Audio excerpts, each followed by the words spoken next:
bad. Oh, boop, we are alive, Christ. The vibes coming into this stream are nuts. They're all over the fucking place. She shot on my boop till we're live.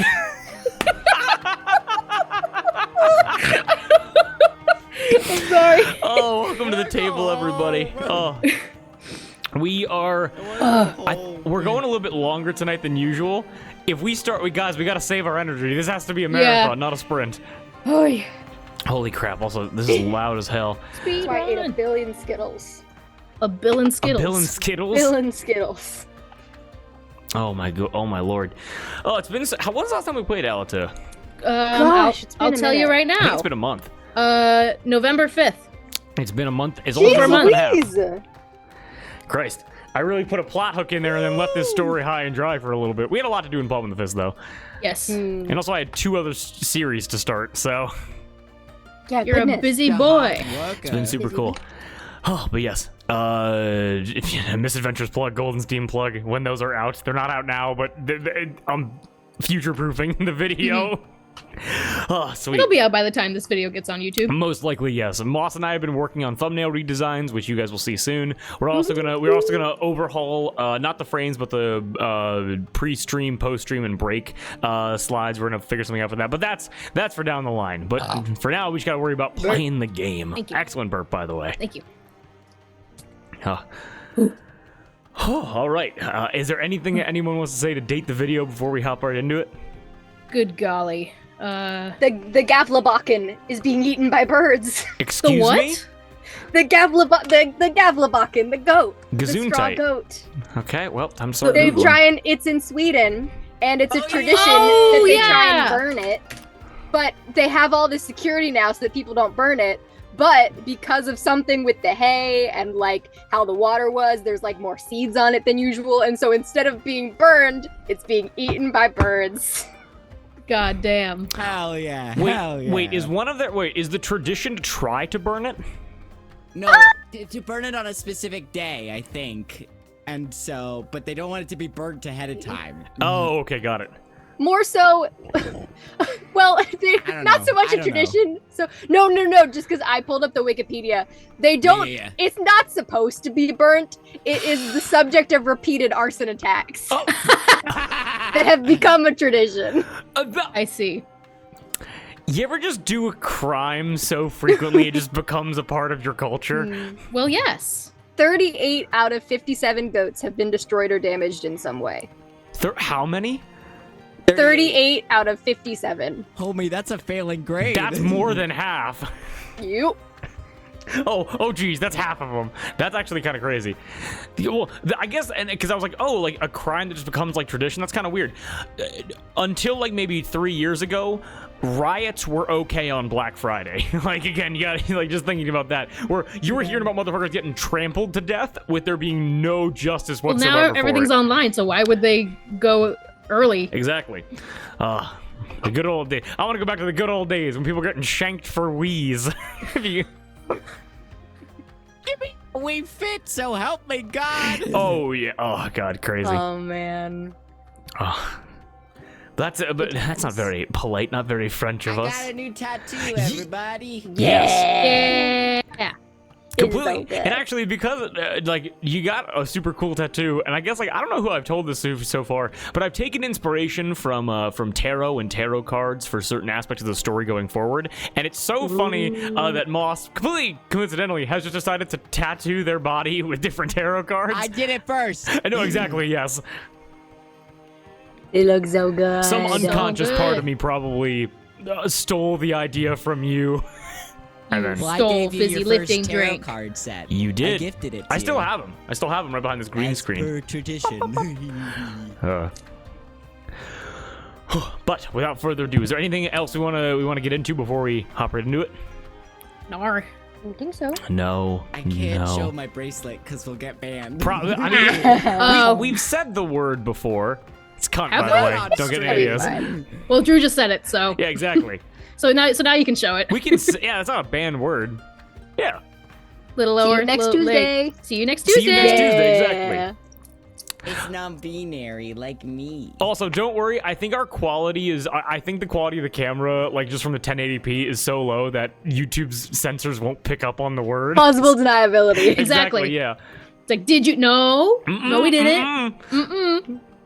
If I reduce the video down to 144p, can't. you can't see anything. We're just a bunch of pixels. Actually, am I able to do that? Can I reduce the stream quality? I Don't assume do that I it. can. Don't do it. Don't do it. Stop it. There's been so many technical difficulties That is true. this evening. See, I think Doug actually did that once, and he was able to get it down to like 50 kilobytes, and the stream just turned purple. It just became one purple square. I wanted What to if see if it I was could do it on purple? my end, and I don't think I can. No, well, I can do it on my end. I can show you. Oh. Oh, okay. Well, No, it's only had for the me. It's only same- auto or 1080p. got it. Yeah. That had the same energy of I wouldn't have forgotten if I was sleeping with you. Look at this, Jesus! Look at this outfit. What is this? I think it's Game Grumps. It is Game Is it? Grumps. It is. I wouldn't have missed you if I was sleeping next to you. Look at this, Jesus! Look at Look at this this outfit. I just love it so much. Bless you. Well, bless you. you. And with the extra time that we have, do you guys want to get started? Want to play some D&D? Yeah. Hell yeah! Yes, I would. Okay, Yeah. killer. Then, as always, a deep and cleansing breath, and we can hop right in. Sound good? Yes. Yes. Everybody, please join me.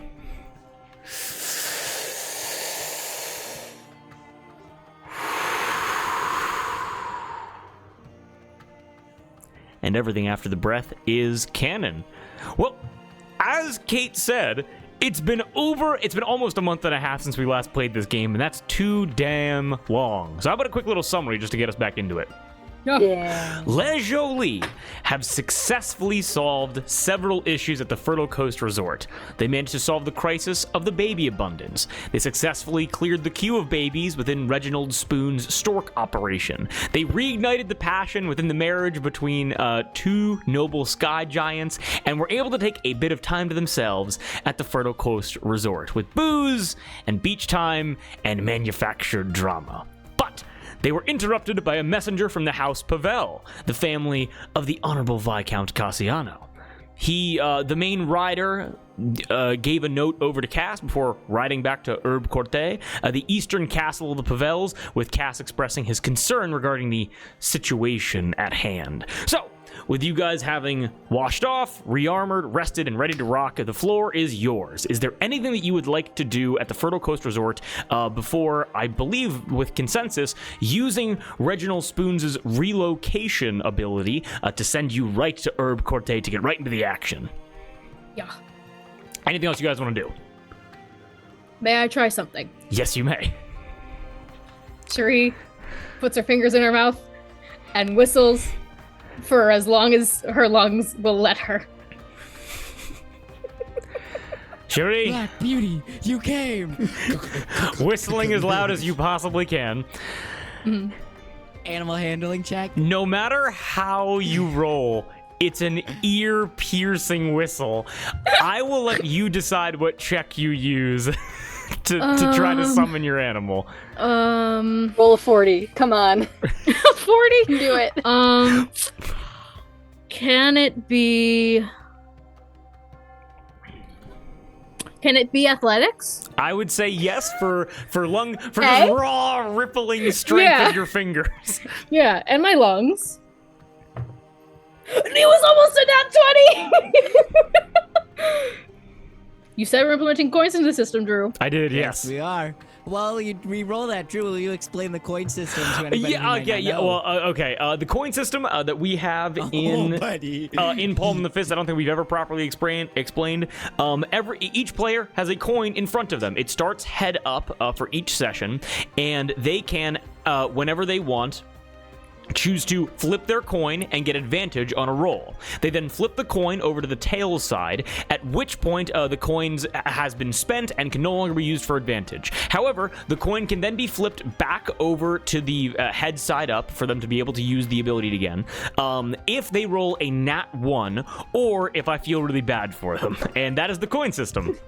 We put it in place for a friend who just one game rolled, I think, 4 nat 1s in a row. Yes. It was And Kate. We can call her out. It was Kate. It was Kate. Yeah. I have a Anyone who solo watches series knows how Yeah. bad she rolls. I have a solo series with her, and she has not rolled above a 10 She so rolled far. pretty good the other night. That- She was doing okay. That is true. At one point, I was worried that she was rolling a d12, but we can get into that another day. She's done that before. She had, and that's okay. We love Kate. You want if you're watching this, we love you. Love you. If anybody makes fun of her, I'll fucking kill you. Yeah, exactly. So I rolled an 8, and then I rolled a 9 for a total of 15. For a total of 15. Yeah. Okay. I wanna It make was almost a nat 20. It went from a nat 20 to an 8. Have we confirmed that your horse's name is Sherry? No, it's not named. Okay, got it. Your unnamed horse. black horse. workhorse. Yeah. Let me My roll. horse. Horse. That's out. So that nat 1 doesn't count. I gotta roll again. It don't count.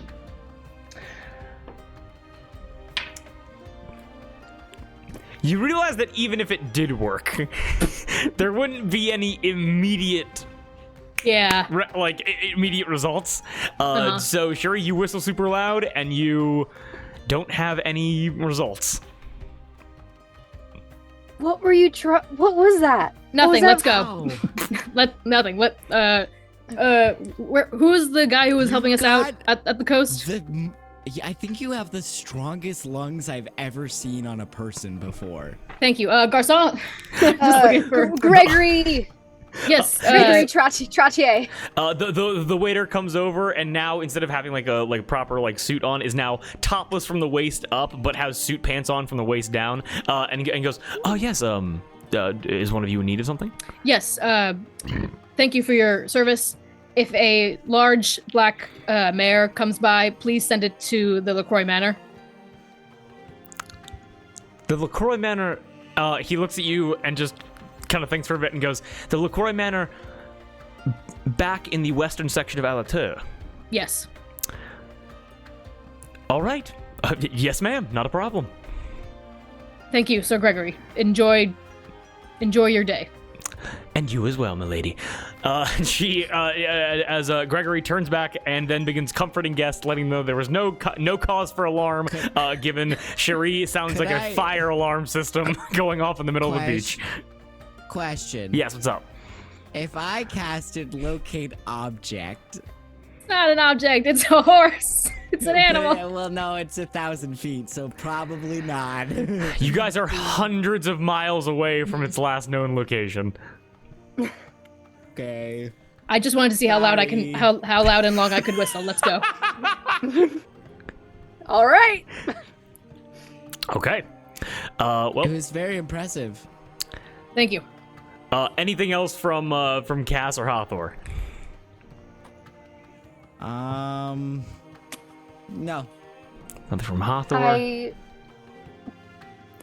may have been a bit hasty in my giving you 0 details when it's you'll learn the context whatsoever as soon as we arrive. But the message from my father,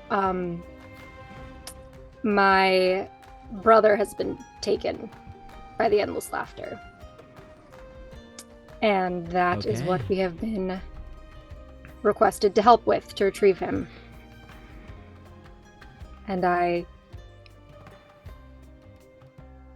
do not mean to saddle you with expectations, but would appreciate your aid in this matter. You need not give details, Honorable Viscount. One of yours is in danger, and we are inclined to help. Okay. Of course. I don't have any siblings, but I grew up around a lot of friends, so I can only imagine how much you worry for him. Yes, I am concerned. Insight check.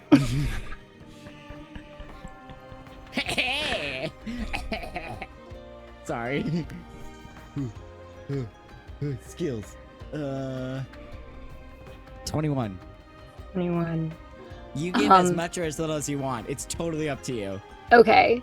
There is while things are certainly complicated and there's certainly a lot that Cass isn't saying. The concern is not fake. There is very clearly like that kind of wired tension and like stress like just pouring out of him, and is like just is honestly and earnestly very worried. Alrighty. Then we don't have time to waste. Let's go. All right, away we go Okay. to Reginald Spoons. Okay. Yes. You guys are able And to. I, like, point up at the clouds and cast message or some shit. Be like, "Hey, yo, babe." Hey, He goes- baby. Baby. You hear? Hey, what's going on? You need something? Oh, you know I always need something, baby. Can you give us a lift?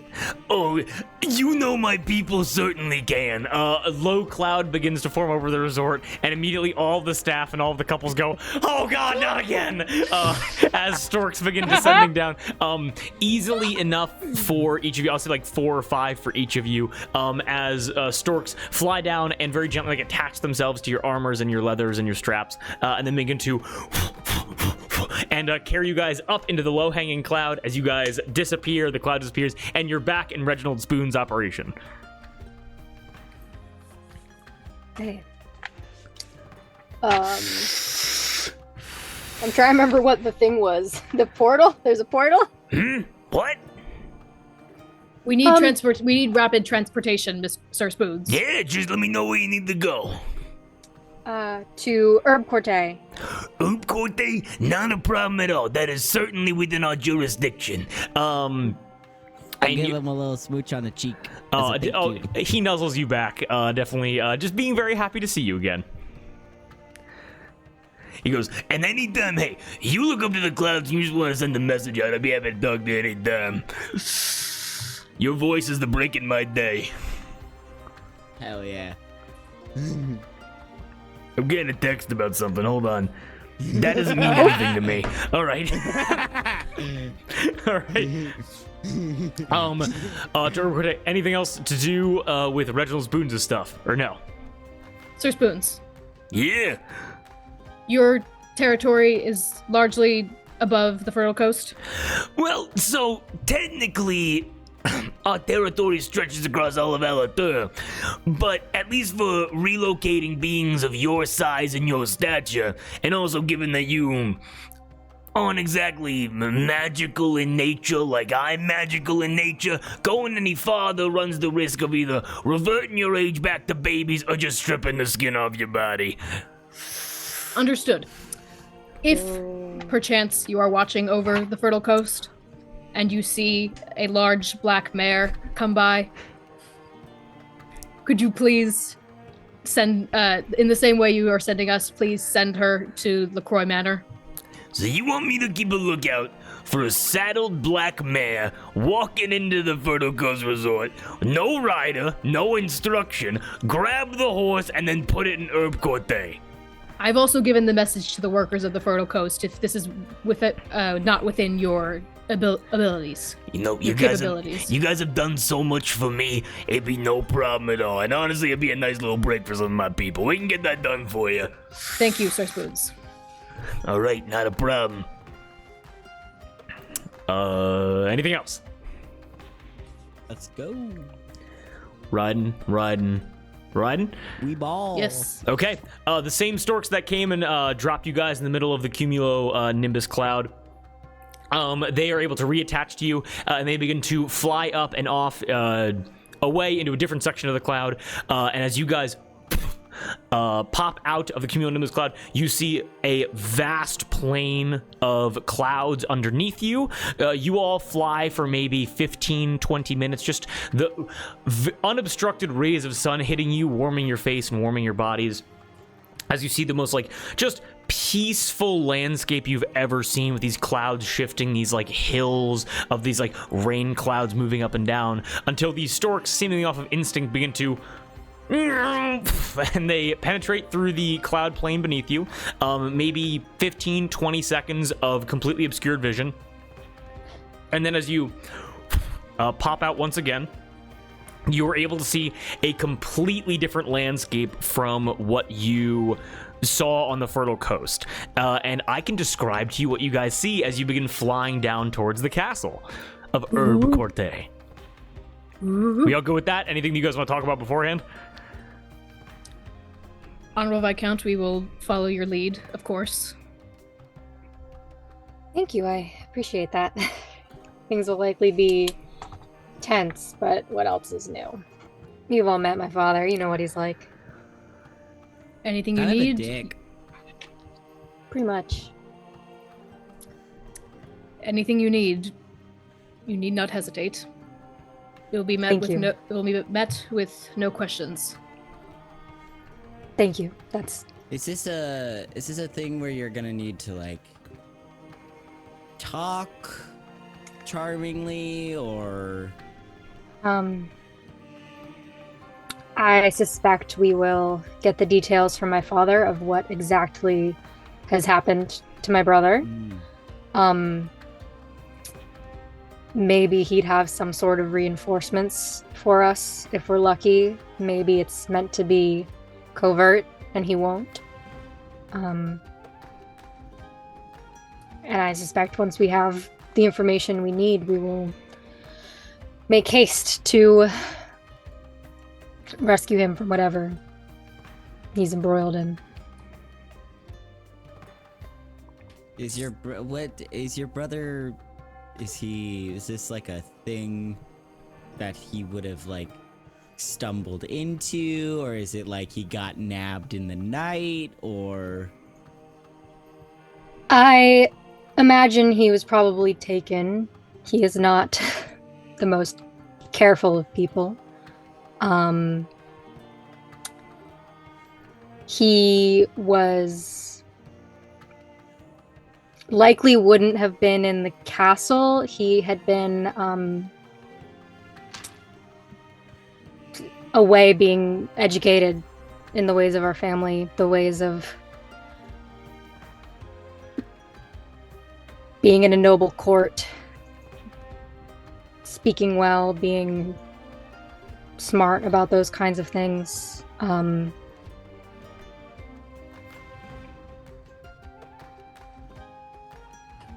Yes, I'm trying to think, would I have known like exactly where he was? Would I have known if he was staying close to the castle or further away? Did I have any idea of that? Give me a quick luck check, and depending on your roll, I'll give you more information. Okay. It's a nat one. I don't know shit. I don't know shit, man. Whether it has slipped your mind or whether you were never told, you are unaware. He's a bit of a douche. There is a coin system, though, if you want to flip your coin. He's younger than me, and he is not the brightest, not the most court savvy. His name is Amadeus.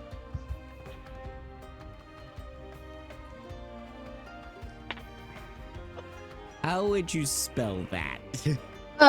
A-M-A... I'm trying to remember. A-M-A... D-E-U-S? I think so. That's how I spelled Yeah. it. Deuce. Deuce.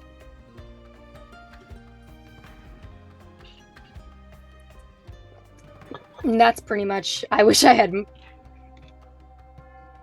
more useful knowledge. But... No, that's helpful. You I'm know, sure we if- will receive more once we encounter your father. Okay. Yes. All right.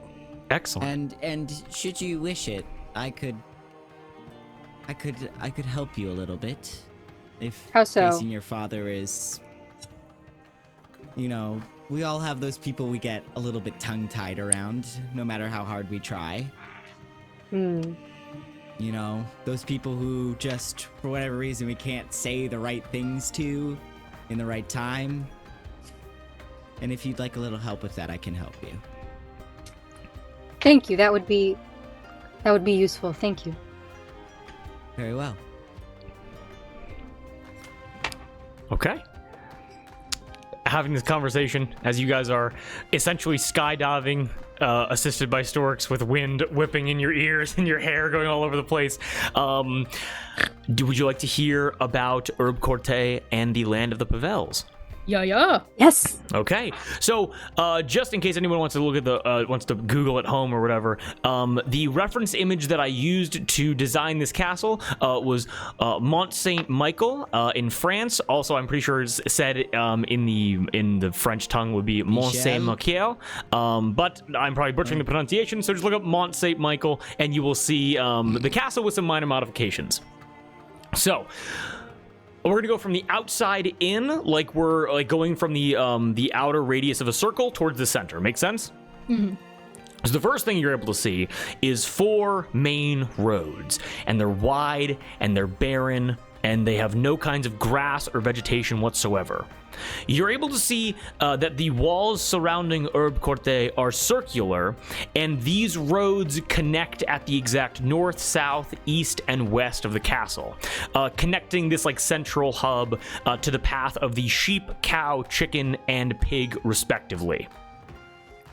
Now, in the miles and miles of grassy plains between these roads, you're able to see herds of sheep and cows and pigs and bulls, the lifeblood of the Pavels. And these herds are a few hundred to a few thousand strong, but at your height, they almost look like swarms of white and brown and pink and spotted ants sweeping across the terrain.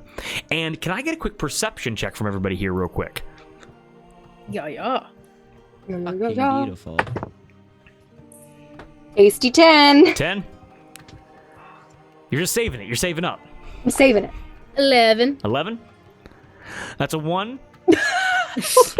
We're killing it. This is great. It was great. Have we all rolled in that one today?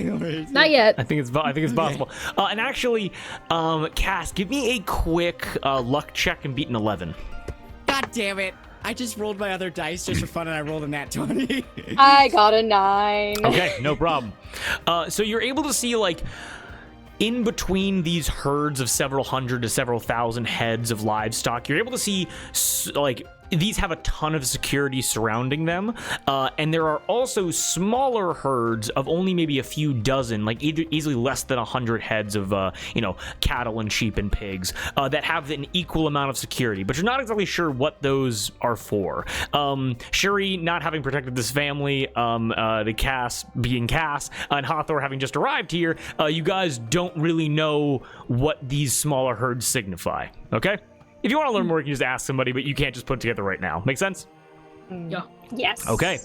And finally, across from all of these herds, getting closer to the wall, you're able to see an assortment of barns and ranch houses and pens, kind of scattered around the terrain, but increase in density as they come closer to the walls and bastions of the castle itself, until it transitions into essentially a densely populated outskirt town common among castles like this. Make sense? Yeah. Yes. Okay. We then get to the main wall.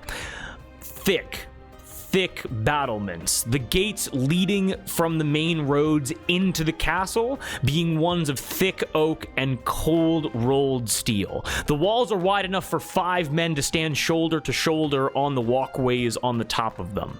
You see bastions dotted every 100 yards or so. You see ballistas and pots ready for boiling water and oil, and you see guards patrolling in pairs or groups of 4. And give me a strategy check, everybody here. It's intelligence plus proficiency, and Cherie, you get advantage. Thank God, because I rolled a natural 1. Oh no! Hey, That's everybody. That's everybody. ball's Natural rolling 20! Cherie, Got a 16. a 16? What is this? It's intelligence plus proficiency for a strategy check. Woo! Okay, 21. Okay. I will say that at least with the herds, you guys having now adjusted, you weren't able to see the herds or any kind of details because you guys were crying and screaming as you're just skydiving. But as you guys kind of adjusted, Cass and Hathor, you guys would kind of put it together. There's no natural defenses for this castle. So the landscape honestly would help attackers more than it would help the Pavels in the case of something horrible happening. So this castle is built more like a fortress, which with its defenses being incredibly strong. But Cherie, you would be able to recognize with the Nat 20. It's almost like either, so one of these could be true, or both, or none, but it's almost like the Pavels have seen war before, or they've been expecting it for some time. Make sense? Mm-hmm. Okay. Now, getting to the, as you guys begin to fly over the walls of the castle and can now see inside the land, within the walls of Herbe Courte, the architecture is built on a slight but steady incline, with the buildings of another small town surrounding the main castle of the Pavels, with their roads kind of winding, hiking up the hill the farther you look in. And here you're able to see, like, butchers and tanners and stable hands all tending to various livestock, living or otherwise. But these smaller buildings are dwarfed by the massive central castle of Herbe Courte, which is centered directly at the top of the hill, giving the castle the perfect overlook of the town surrounding it, the battlements, and the wide open country to all sides. Now, getting to the castle itself, it's a strong, wide, almost rectangular building with flat sides and many defensive checkpoints. Now, the castle slowly increases in height the further you get towards the center, coming to a head at the main, the tallest structure of the castle, where the Marquis, the Marquioness, and the remaining noble Pavels reside, highlighted by an elevated tower that functions both as a lookout and as a bell tower. And you would just imagine that it's used to either signal large herds returning, storms, or other weather events, given this is a very flat area and that could startle the cattle. Tornadoes could be an issue, all things like that, or potentially important announcements, like the return of nobles, noble people being dispatched, deaths, things like that, just very common noble things. And as impressive as this structure is, you get the sense that this castle is of ample space and of ample defense. It's built for and prided on its ability to weather storms, both natural and societal. Welcome to Herbe Courte. That's a little description that I got for you. Castles and medieval things. So, as you guys are flying in, where would you guys like to land as you guys are coming down towards the castle? I imagine probably at the castle, but outside the guards, so that we don't get shot down flying over the big fortress walls. Yes. We just cut to two Pavel guards kind of walking on the walls, and they're completely oblivious as four people as we skydive. John Wicking it out of the That implies that they're letting you go 40 feet up. Cherie hits a cart and just gets... No, I'm just kidding. Bounces off. So you want to go to the main entrance of the castle, correct? Hathor gets hit by 5 carts in a row. Cass starts judo flipping people in front of carts.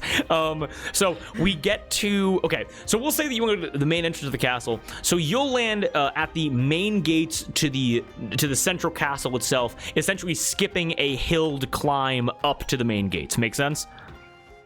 Yes. All good? And actually, before we land, I do want to say to Cherie and Hathor, I should say, the more I think about it, the likelier it is that my father is trying to keep this as hush-hush as possible so that people don't panic. So even the guards may not know what's going on. So as far as they're concerned, everything is fine, and we're here on a normal, if urgent, visit to my father. Understood. Okay.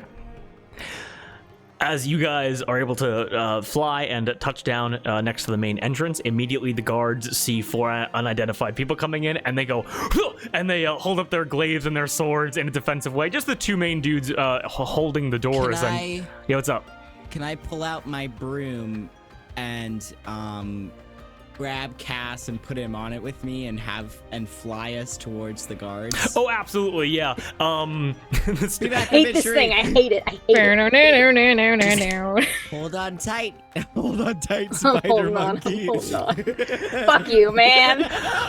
Once the guards are able to see the signature, just like, facial hair and the red mane of the Viscount, they immediately go, well, that's interesting. And they immediately stop. They drop they kind of drop their defenses and they put their swords back in their sheaths. As Cass's arms are around my waist, I'm just going to pat his hand and say, "You're gonna do great." And I will cast Enhance Ability on him, and I will give you Eagle's Splendor. The target has advantage on Charisma checks. Thank you so much. Okay. Almost That's for an without. hour. Okay. Cassiano squeezes your hand before he climbs off the broom. Greetings. It is the Honorable Viscount Cassiano, all in Pavel. We are here to see my father on urgent business, if you please. The guards look to each other and they go, Viscount, so wonderful to have you. Your father has been looking for you. Come this way. And they, the gate, and you can hear chains and pulley systems begin to go off as the gates begin to open up. As you guys are then escorted throughout the castle of Herbe Courte. Yes. Have I been dropped? I fly up and grab you. Yeah. No, Sherry, you. It's fine. Sherry, you immediately landing. You immediately you hit the ground and it's audible as your scale mail all clinks together. As I'm just gonna give you a real quick check just for Sherry very fast. Huh? Uh-oh, you die. As you break both your legs, you're dead. No, Okay. absolutely not. The guards are able to, as you guys begin walking in, the guards see you, Sherry, and go, they immediately salute you and go, Sir Sherry, your travels have been well. Please, no need. We are on urgent business for the Honorable Viscount. Yes, sir. And they back up and they go, a pleasure to have you here. As it seems like they acknowledge your authority in the ranking of house guards as you guys are begin to be escorted throughout the castle. And as you begin to be escorted out throughout the castle, again, very defensive structure, intentionally confusing layout. Now, there are certain windows dotting certain rooms, to allow light in and temperature control for large banquet halls or for bedrooms, but largely you feel like the architecture of this place is snaking and winding, similar to Castle Untre, where it's made to be as intentionally confusing as possible. Make sense? Mm-hmm. And you guys also notice that you are progressively moving up and up towards the central bell tower area where the Marquis and the Marquisess reside primarily. Make sense? Yeah. Okay. Awesome. Snaking through, and also just give me a quick perception check, all of you, as you are moving throughout the points of the castle. 14. 14? 10. 10? I'm gonna flip my coin. I rolled a 2 first time. Rolled a 3 the second time. For a drum roll, please. 9. It's that kind of day. Good modifier, though. Kind of day. Cass, as you're That's moving, 6. Sherry and Hathor, it's kind of dark in here. The torchlight, there's some covered lanterns and things like that. You're kind of oh my god, this is how people live. Cass, as you're moving through these halls, the closer you get to where where your family resides, you notice that, and actually common in castle, which fucking freaked me out the first time I saw it. Around corners, you begin to see suits of armor and plate and hung and displayed weaponry and shields and things like that. But then you also begin to see, when the hallways begin to open up a bit more, you begin to see cases with jewelry and artifacts and things like that. And you got a 14, you said? Yes.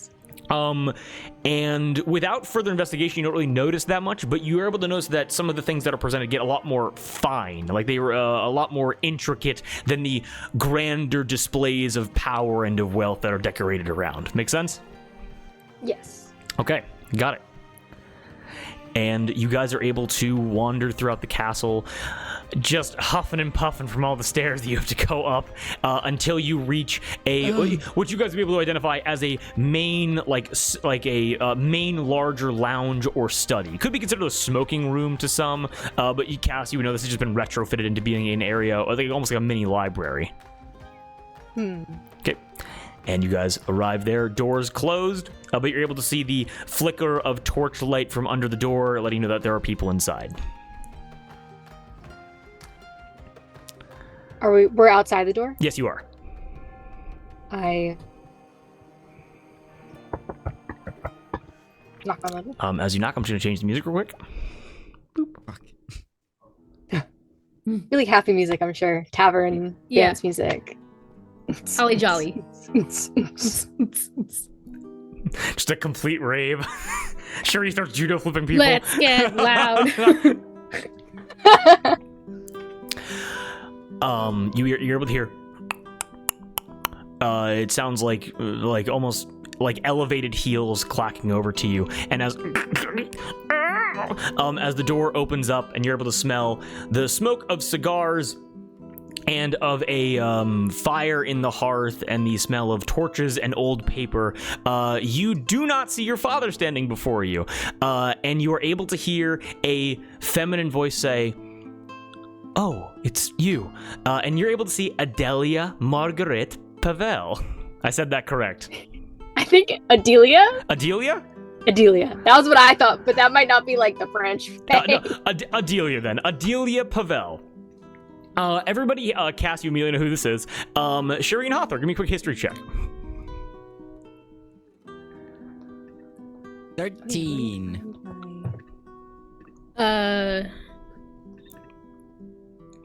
24. 24, and I'll say with a 13, Hawthorne, you can get some of this. You get some of this from context clues. Sure, you know some more finer points about her history, but both of you are able to recognize. Easily mid-20s, automatically, and older than Cass standing before you. Easily the eldest Pavel child, giving her a certain level of status within the family. You're all you're able to see that she's in noble wear. However, both of you, Hawthorne, you would know this from exploring around Simbleton, just like kind of seeing some of the glass eyes over there. And sure, you just know this. She looks more similar to a scholar than a kind of pompous lounging noble that you have seen with some of the LaCroix children. It seems like she has ink blots on some of her clothing. It seems like, although she is comfortable in what she wears, there seems to be a level of, there are little pouches for quills and notes and scrolls and books left and right and everything there. Yes, blonde hair, circlet around her, still having some decoration about her as well, but very clearly, this is a woman who enjoys reading and going over papers and things like that. And Cherie, with the 24, you would know that she has plans to marry outside of the family very soon, or it was very soon back before the Harvest Festival. That kind of put some plans out there where the overall schedule for when the wedding's going to happen kind of got thrown away. But you would, I'll say it was a 24, it's super good. She is going to marry a man by the name of Nico Lucy.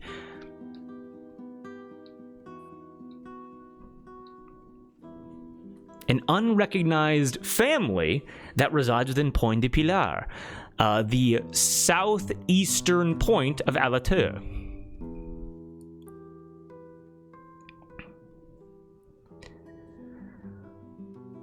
Gotcha. Adelia, correct? That's the pronunciation? Yes. Adelia looks to you, Cass, and after a moment of hesitation, moves towards you slowly and gives you a big hug. Cass stands there kind of stiffly for a second before hugging her back. Letting go of you, looks to you and goes, looks over, she goes, "Sir Cherie, very happy that you were able to accompany us." Lady Adelia. And Lady Hawthorne, you as well. Your exploits, the stories surrounding them, they are relatively new but incredibly impressive. Nope, no words? Okay. Okay, excellent. Humble in your response. I can appreciate that. Come. Adelia turns and walks into this study smoking room, and there, hanging over the table with maps and papers scattered all around, you are able to see the Marquis Alwyn Gennady Pavel III, Cass's father. I walk up and I say, Father, what has young Amadeus gotten himself into now? Alwyn looks to you and goes, Cassiano, you got here faster than I expected.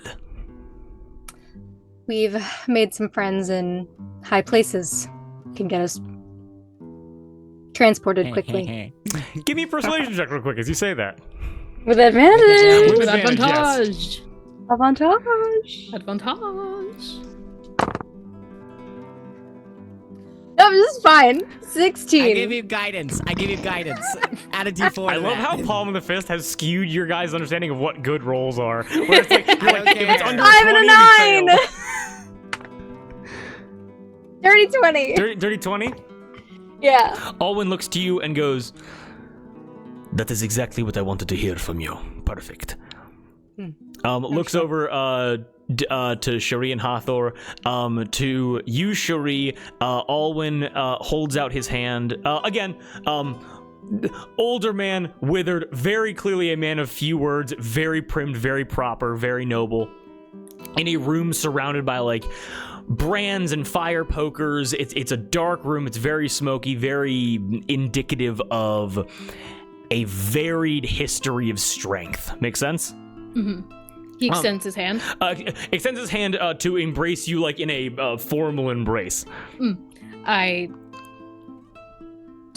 stride over to him to complete. I grasp his hand, but also kneel and bow my head. You kneel and bow your head, and give me a quick. Oh my god! I'll say give me a history check and an insight check. Ooh, okay. Combo check. Is this a history? Is this about Fey, Fiend, or Undead? It is not. No. Okay. Yeah, okay. History is an 11. Okay. Insight is a 7.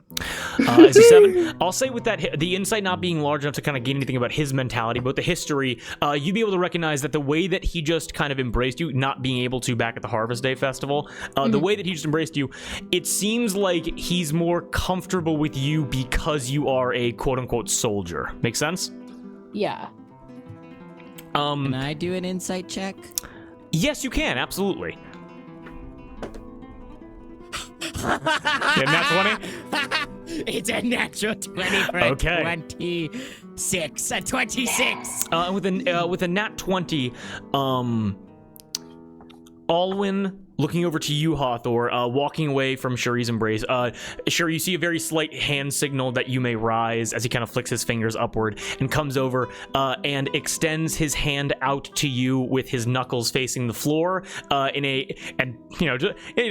gonna go super deep into this, in a way of like, I'm going to give this lady a handshake. We've all experienced that before, basically. You know what I mean? With that natural 20, would it be better for me to go in for a regular handshake or to acquiesce to what he's trying to do? You would know immediately after seeing that, because again, you're an empath. You're so good with emotions and picking up on social. I'm an empath. No, for real, like social cues. You know that you see that the formal shake is what he'd respect more. I do that. You immediately bypass his hand, you kind of grab onto his forearm and give that like a very strong like sailor's handshake, and you're able to see like in his eyes like a momentary flash. You're able to, with a nat 20, this is a man who doesn't necessarily okay, so this is the way here, let me know if this makes sense. He doesn't necessarily care about the pageantry of all of this. Like, for instance, you get the sense that Cherie did not have to bow to him in that moment. But you do get the sense that he cares greatly for the chain of command. So you guys recognizing that he's the most powerful man in the room is fine, but he doesn't expect any kind of grand, flamboyant displays as long as it's understood. Make sense? Mm-hmm. Yes. He's a pragmat. He's a practical man. Exactly, yes. And also, I will let you know that you were able to see that kind of looking at him very sternly in the eyes. He definitely respects that. And you're able to see wrinkles and bags signifying that he is very stressed out in this moment. Pleasure to see you again. And all of you as well. And he gestures to the main table that Adelia, I'm gonna keep confirming that's Adelia. If I ever fuck that up, just correct me. No, yeah, you got it. Adelia comes back to the table as well, and you guys are able to huddle around this circular table and look at these documents laid out before you. Give me 1 second here. Alwyn looks to everybody and goes, Asmodeus has been kidnapped, as I assume Cassiano has expressed to all of you. Yes. This is a very stressful time for the family, and I must request that not only you, Cassiano, but your friends as well, act in a certain clandestine way, as the kidnapping of your twin brother can be... That would not look good for anybody. Your son has already made that abundantly clear, Marquis. Adelia responds and says, that is wonderful. That means we can skip over some of the finer details. To be broad about it, Asmodeus was training himself in the skill of hard work in with the protection of Pavel guards. Let me just get my map real quick just to make sure I have all the locations correct. In a small off-the-map farm between the Path of the Sheep and the Path of the Pig, about a 3-4 days ride northeast of here. We thought everything was fine, and we sent a messenger out, but they... after the Harvest Day Festival, but they found the farm to be ransacked, several bodies scattered around the property. And then several days later, by Raven, we received a ransom letter from the Endless Laughter, as they call themselves. Any questions so far? I am familiar with this Endless Laughter. How long have they been in operation? Alwyn picks up a piece of parchment that has it's crumpled and worn from the sun and from rain and from wind, and hands it to pass it around to each of you. And you guys, as you hold it, this is the ransom letter that they received. And what you're able to see that it says, it signifies. Actually, I think I have it written down right here. Let me make sense that I get everything right. It's a ransom letter that outlines that the Pavel son has been kidnapped, and it then says, for the entire page, front and back after that, it says, we demand a personal apology, enough gold to choke a dragon, a personal apology, enough gold to choke a dragon, a personal apology, enough gold to choke a dragon, and that repeats hundreds of times on both sides of the paper.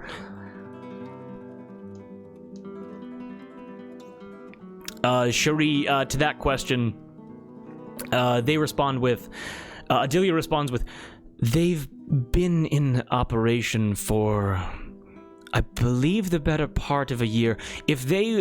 For as long as they've been going as the Endless Laughter, that's the better part of a year.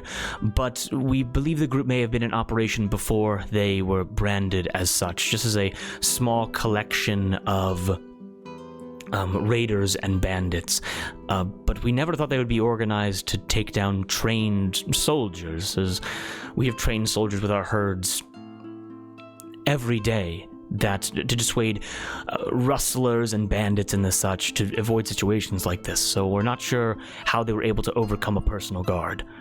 But they used to be your soldiers, did they not?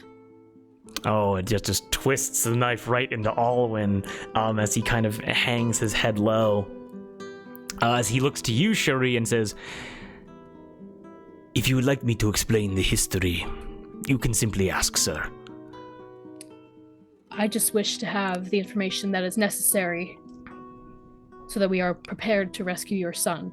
If you think that is necessary, then I'm all ears. If not, continue with your speech. So we are all as... To be honest, this situation will require trust. And so I will be honest and say that the endless laughter is a scar across the Pavel name and the result of one of its great failures. As stated by Adelia, in the line of duty fending off monsters and wild animals and bandits protecting the herds, sometimes Pavel guardsmen can be injured, quite severely so. Amputated hands or feet, scars or injuries that have difficulty healing. Now, we like to keep our people taken care of, as a sacrifice in the Pavel name should be honored, soldier to soldier. And so, the system that we had previously was giving these ex-soldiers, now citizens, positions within tanneries and land maintenance and slaughterhouses and places like that, where they are not necessarily needed for their physical prowess anymore. But that was until Champ Laplace. He was working in Slaughterhouse 2, along the path of the pig. And, well, he led a bit of a rebellion. He was able to rally 7 of his ex-countrymen and form a small raiding party. More details regarding their operation are not known to us. We simply know they have grown in number and grown in power.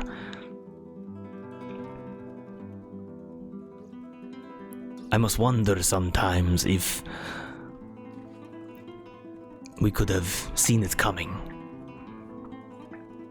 But then again, with the cruelty being committed now, raiding around with 20-25 men and women strong, we think the endless laughter may be beyond redemption. Sight check. Go right ahead, not a problem. Oh. Can I get in on that? Yes, you may.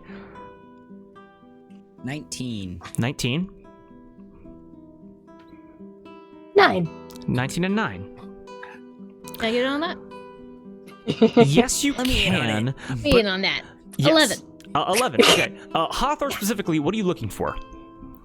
I'm looking for, because he values soldiers. Yes. Does he value soldiers who can't fight anymore? Is what he's saying true about that? With a 19...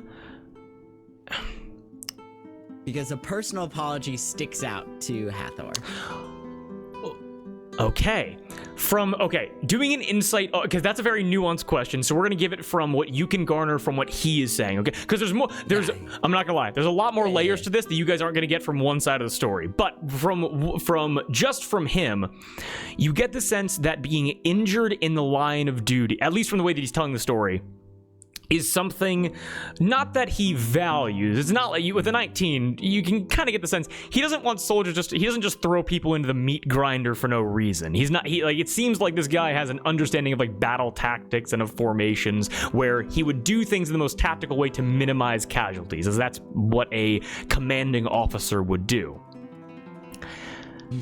But you also get the sense that when he mentioned the tanneries and land maintenance and the slaughterhouses, that he sees the commitment of a soldier to be a lifelong position.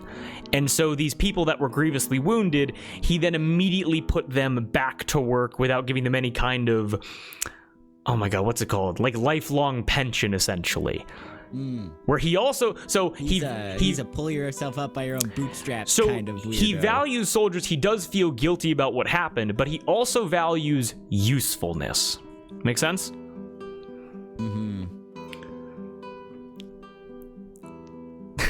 You just ask this guy, what do you think of homeless veterans? It's like, let's just have an in-depth political conversation with this dude, I guess. And the endless laughter, increased power. Cherie specifically, I would like you to give me an Arcana check with advantage because this relates to Fey, Fiend, or Undead. Ooh, okay.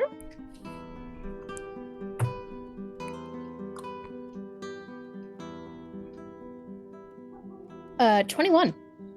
The 21. I'll see if you can put it to... I'm not going to tell you exactly what it is, because if it was a nat 20, I'd just fucking give you everything. Oh, come on, man. With a 21, the endless laughter and these insane ramblings for the ransom note, as you begin to go through all of your knowledge, again, because you've studied a great many creatures, a great many monsters, and so... you would understand, like, oh, the origin of some creatures and some monsters. And the reason that I had you roll with advantage is because you look at this and you're like, oh, like laughter, these kinds of like insane ramblings, like just the repetition, like this. Enough gold to choke a dragon, almost like a joke, things like that. Mm-hmm. But it almost seems cruel. It almost seems like overindulgence in a way. It seems like dark comedy. And as Alwyn mentioned, their increase in strength and their increase in numbers, where could someone pull power from that would relate to dark comedy?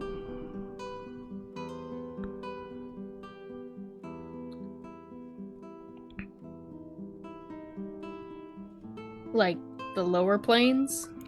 You're getting closer. I'm not going to give you the answer. I'll give you that information. I'm not going to tell you the answer, though, okay? More fiendish than? No, more Fey. Definitely more Fey. Yes.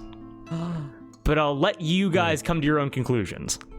The court of nightmares and air. Oh, Unseelie?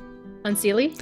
Sure, you're putting it together in your head and you remember, like, again, ancient texts not really spoken on, but you remember, oh, Mob and the Unseelie Court and the Shadowfell. The idea of a corruption of, like, essentially, and for those of you that are at home, we've already gone into this in my games, but just for a quick little lore dump, the Seelie and Unseelie courts work in opposition to each other, with one representing dreams and the other representing nightmares, where, not to say that one is better than the other, but they cannot exist without the opposite. Kind of like how a person that's struck by light cannot exist without their shadow, and the shadow in opposition, essentially. So you get the sense of like, oh, like, you know, laughter and whimsy and all this kind of stuff. The other side of that being this dark humor, this malicious humor, this vice that can lead to, like, you know, there can be vice through drinking and partying. There can also be addiction through drinking and partying. It's like, you know, the delicate balance between these things. And you get the sense of like the endless laughter that seems pretty on par with something that someone that has been influenced by these negative Fey presences would come up with. The depression after getting your hand cut off in war.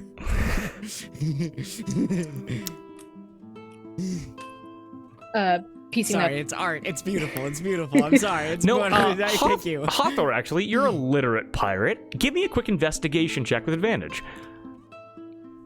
I can read, motherfuckers.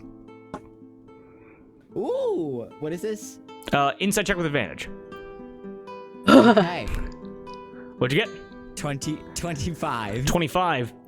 I rolled a 19. And Sherry, as you're kind of putting that together, you realize that this like ransom note falls on the table, Hathor, as you guys are looking down, and there's a giant map of like a structure, like proper architectural documents, and you're able to notice that like different notes have been taken from like different patrols that have been like sent back that says like endless laughter, and endless laughter is spelled strange because the endless is spelled with 3 S's, and with these documents kind of like overlapping, you realize that, like, with the way it's kind of like cutting off like one after another, that one document, like with all these kind of names overlapping on each other, endless laughter, one of the S's is moved over to the laughter side.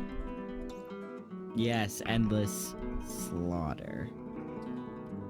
Oh.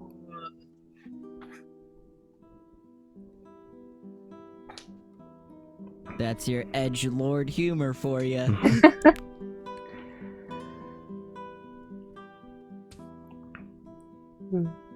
Adelia and Alwyn look to Cass to see if you have any pressing questions. Where do you imagine they're keeping him? Do you have an idea? Adelia looks to you and goes, I'm sorry, I had a Reuben earlier. My goodness. I want it to be canonical that it's not rude to burp in this world. It's seen as a thing of endearment. As Adelia looks to you, Cass, and goes, ironically, after having to reallocate defenses post-Harvest Day, they have since taken residence back up in Slaughterhouse 2. Their original point of origin. Which they have, at least from what the brands have been able to report back with, they have renamed it the Laughter House.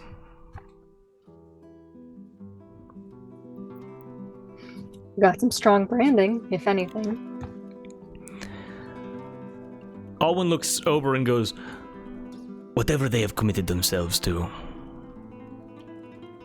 they are strongly allied to it now.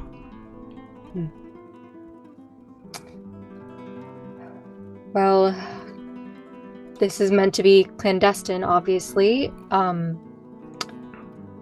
Is there anything in the way of reinforcements or weapons, anything useful you may offer us, or are we on our own? Adelia and Alwyn gesture to the architectural documents laid out before you, and to be as clear as possible with it, I'm not going to do any voices, just kind of tell you what you guys are able to see. Do you guys want to look at the surrounding area or the structure first? Could we divide and conquer? Or... So, like, some of us look at the surrounding structure, some of us look inside, or... But here's the thing, you can look at all of it. It's not like... Okay. The table's on fire and the documents are actively being burned away. You look over there, I'll look over here. Then I guess the surrounding area first. Work our way in. Okay. The surrounding area is largely unmarked roads. So you guys would know this about just the Pavel region. There aren't many large structures. Most of the land has been allocated to grazing for the many, many different kinds of animals. There are small hovels and farms here and there, maybe some unmarked towns, but largely it's just flat, open, waist-high, grassy plains that are used for, either waist-high grass or like short grass because the cows and the pigs and the sheep have just eaten it all. God's lawnmowers. You guys are able to notice that with these unmarked roads leading off of the path of the sheep and off the path of the pig, they connect to, there's a certain section, like a fenced-off section with no grass, completely barren, that would be used to, hold a grand amount of these animals that would then be processed and slaughtered within this slaughterhouse. Next to, maybe half mile away from the actual structure itself, one of these access roads, you're able to notice that either Adelia or Alwyn have placed different tokens down, like coins minted with the seal of the Pavels on them. And there are 6 of them there. Alwyn is able to look and go, we've already dispatched 6 brand agents to keep an eye on the situation, but we have received further correspondence that what they have requested must come from non-Pavel soldiers. They seem unhinged and confused as to what they even want. And they were given strict orders to survey the area for any defenses, or anything they could report back without being seen for fear of the worst.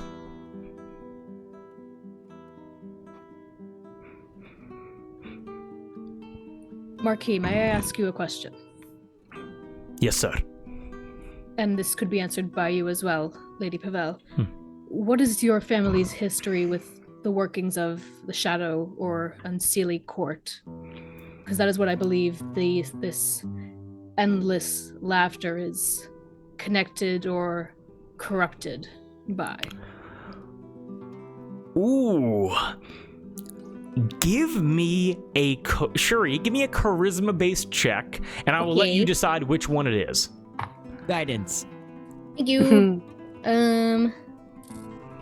Charisma-based check? Yes, so intimidation or persuasion. Or performance, if that's what you're good at. Nope, they're all the same. They're all the same. Shuri's a performer at heart. Yeah, exactly. Oh, lordy. 13 persuasion. 13? Yeah, Do you roll your d4? I did. Oh. Is this a high DC, Drew?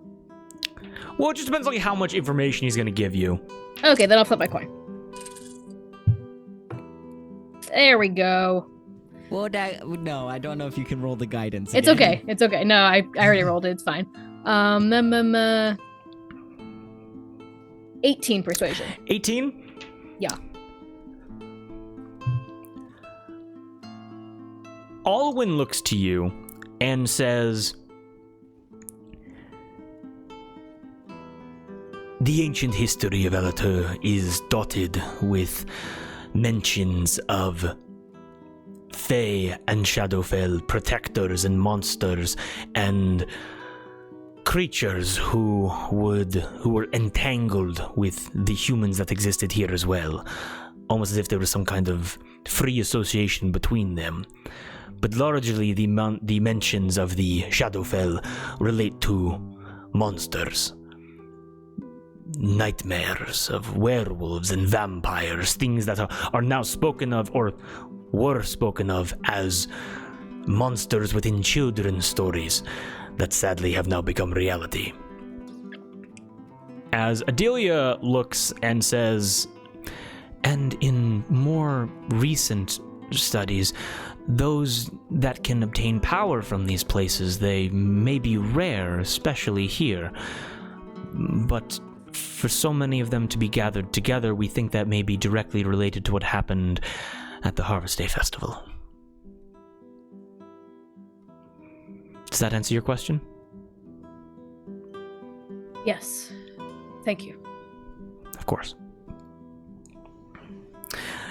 You guys are then able to look to the center structure, the Laughter House itself, or Slaughterhouse number 2.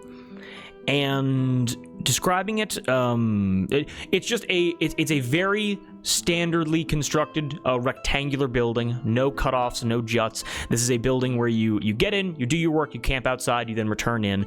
There are two main, so I'll actually describe it from bottom to top. So imagine a rectangle cut into fourths. There is the equal sections.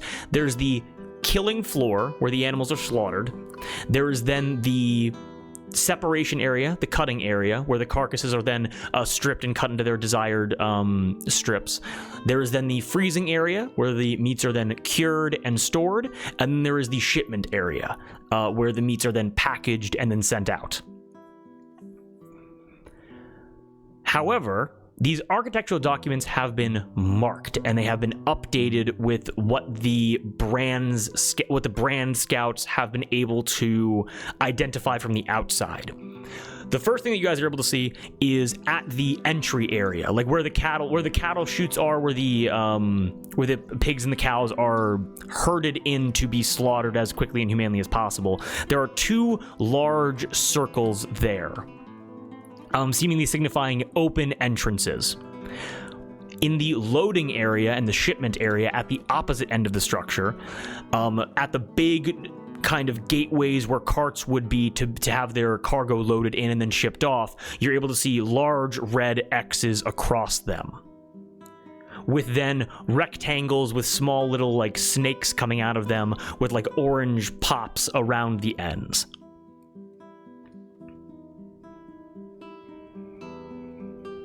Are these traps? Adelia looks to you and goes, "We believe that when we said the worst was possible if the brands were seen without the necessary cargo." That is a shockingly good representation of what I was talking about, yes. And what she says is, when we mentioned the worst was possible, the killing of your brother would simply be the result of the defenses they put in place. As when the brands approached too closely, they were heckled and threatened that they will blow up the entire building if they see Pavel forces organizedly marching trying to come for them. We believe that using some of the natural methane that was collected from within the slaughterhouse, they have been able to rig the main entrance with explosive devices. Okay. And Hawthor, you would be kind of like, you didn't know entirely, just kind of doodling. You'd be like, oh, that's what a stick of dynamite looks like in cartoons. However, they have also noticed that the cattle chute area where the animals are funneled in is open at nighttime.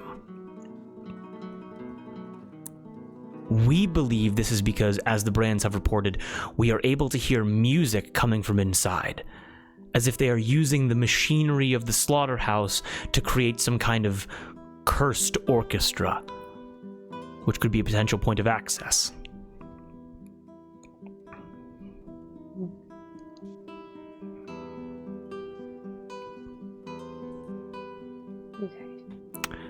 And finally, before anything else, Adelia then takes the architectural documents and flips them over, and you're able to see the exact same rectangular structure, but with every single section of it, basically like just one solid rectangle. So there's no individual sections here, and you're able to see in the top right-hand corner of the rectangle, there's a small little office space, very tiny, maybe only like 15 feet wide by 10 feet long.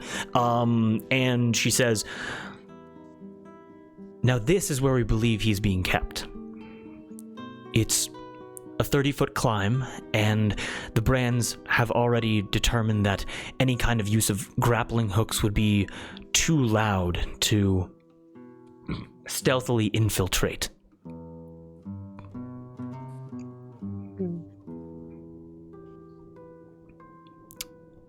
They look at you, Hawthor. If it's sound you're worried about, I mean, there's magic for that. I have a spell called Silence. Alwyn and Adelia's eyes kind of widen as they look to each other and look over to Hawthor. And Alwyn goes, You are a spellcaster. A cleric. A cleric, yes. If you have not been able to recognize that magic is not nearly as common here, or at least it was not, as it is in other parts of the world, I cannot express to you how valuable that could be. I'm full of it, so... As they look back to all of you, if you have any questions.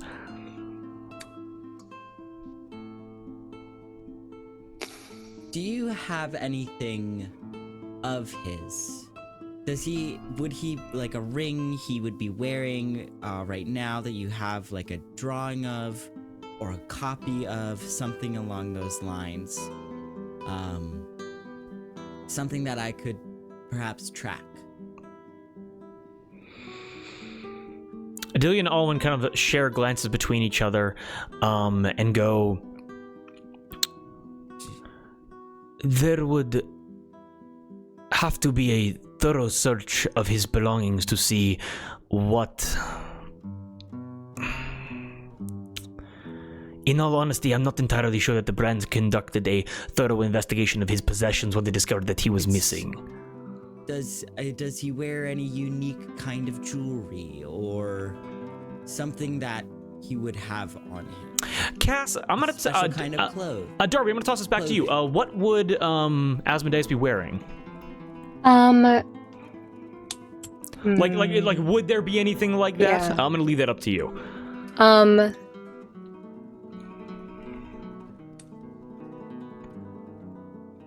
I'd imagine likely like a medallion of some sort with the Pavel seal on Yes. Okay. Cass chimes up and says that to you, Hawthor. Do you have a drawing of it, or something that you? Better yet, Do you I have- have one that looks like it and pulls a chain, shows a medallion of the Pavel seal, a gold coin on a chain. I look at it. I commit it to memory. For a more exact idea of his location, if he's wearing something like this around him or on him right now, I also have another spell that would be able to locate it and hopefully grip it and rip it, dude. And hopefully ascertain exactly where he is within the building. I have locate object, everybody. Okay, got it. Very useful. As Alwyn and Adelia kind of make their final statements regarding the situation, they go, sadly, our understanding of this is that getting close will have to either be a stealthy operation, or you will have to move quickly enough to ensure there is no destruction of the building. But we cannot send a company of troops to assist you, as if they see organized marching, it will all go up in flames. Then it seems that open entrance at nightfall is our best option. Give me 1 second.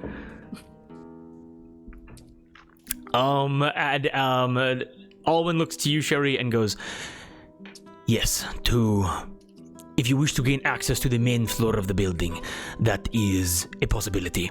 And then immediately the doors to the study explode open, and a guardsman goes,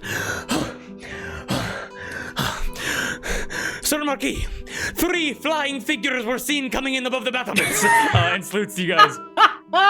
As Alwyn immediately goes, that is, where are they now? And he goes, we were able to spot them from the ballistas, sir, but we were not able to get a good shot on them. And then looks to the 3 of you and goes, sir, Viscount, lady, are you also, you could help us find the figures. Stand Father, down. don't panic, We but absolutely could. these figures, are they in the room with us right now? He pulls his sword out. Arthur They starts could to be anywhere. giggle. Starts moving. Oh gosh. Stand down, soldier. You're looking at the 3 flying figures. I pull out my broom. Yes, sir. Sheaths it. And Hawthor, you pull out your broom, and Adelia goes, but if you're able to fly, you may not have to access the main structure at all. Which is why perhaps we focus on getting your son out, and then I mean, I've done a hostage negotiation once or twice in my day.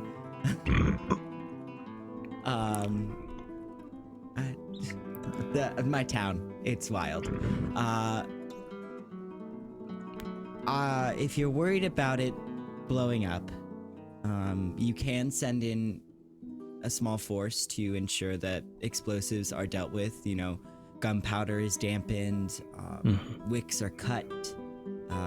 You can ensure this way, and then march in with an armed force. You still risk harm coming to your son, but that is a more surefire way of knowing for success. You can also, with a small strike team, break into where your son is, where you believe him to be, and quietly pull him away. Adelia and Alwyn, they share, the A names are tripping me up. They share a quick nod, and Adelia goes,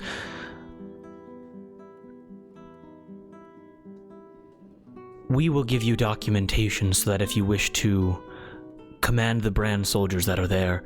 Although there are only 6 of them, they are our personal guard, well trained, and points over to Sir Shari and goes, of similar status to yourself, sir.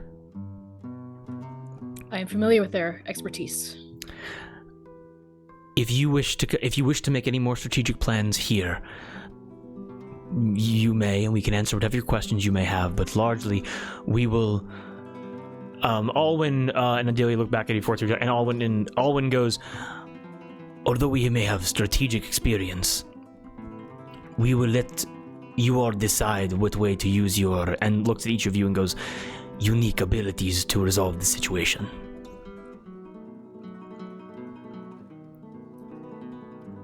Feels like we're in a mob movie right now with the music. You disrespect me. Good. You took my baby. On the day, You the kicked day my of my baby. cat's quinceanera. As Adelia and Alwyn look to each other and go, it's been several hours at this point, and we're gonna say it's approaching nighttime. As they go, But as the sun is setting, I think it is time for my father and I to recluse ourselves and get some sleep. But if this can be handled come the morning, it will be a ride of several days to arrive to the slaughterhouse. If I could have a word with you, Father, before you take leave. Yes. Alwyn looks to Sherry and Hawthorne and goes, if I may have a moment with my family before we retire. Please give us the room. Certainly. I will pat Cass on the shoulder and give him guidance as I leave. I think you are muted. Oh no, I was just speaking okay, very yeah, it's just quietly. emergency. Okay, got it. Saying thank you. Guidance there. Welcome to the ASMR stream, guys. Stealth mission. That one, I failed my last death save. Arthur's dead. New character, please. Fireball. Not the orphanage, no, please. Okay. 80 points of damage. As you guys start whispering back and forth, Alwyn goes, sometime This evening, please. Hathor and I walk out. Walk out. Mm-hmm. Immediately, the doors open. The doors shut. You guys are able to see right outside of the study. You're able to see the soldier going, "Oh God!" He's just kind of catching his breath. Take a breath. Take a breath. It's all right. Oh, it's so many stairs to run at once. I know, Lord. it's terrible, right? I know. You've got great legs for it, though. Oh, thank you. What's your name? And we're gonna cut away from that flirting. Yes, take a breath because I have questions for you about your patrols and how this whole system operates, soldier. Immediately looks to you see that this soldier who is since unnamed looks to the most attractive woman he's ever seen, and then looks to the other most attractive woman he's ever seen, and then we're going to cut back inside of the study. Hot girl shit. And the first, so we're gonna say, unless any perception checks are made, are Sherry and Hotho trying to listen in, or are they just kind of giving Cass some privacy? Nah, I'm grilling this soldier about how this entire system operates. Okay, got it. Excellent. We're playing good cop, bad cop. You're with knife this- handing him the this whole guard. time. You're like, but what And are the I'm just- minute-to-minute increments? I'm just Just- twirling my hair and being like, Just "You're so slowly smart." stepping into his personal space with my arms crossed. Jesus. Jesus. I started at the age of 12. Within 6 months, I was running the floor.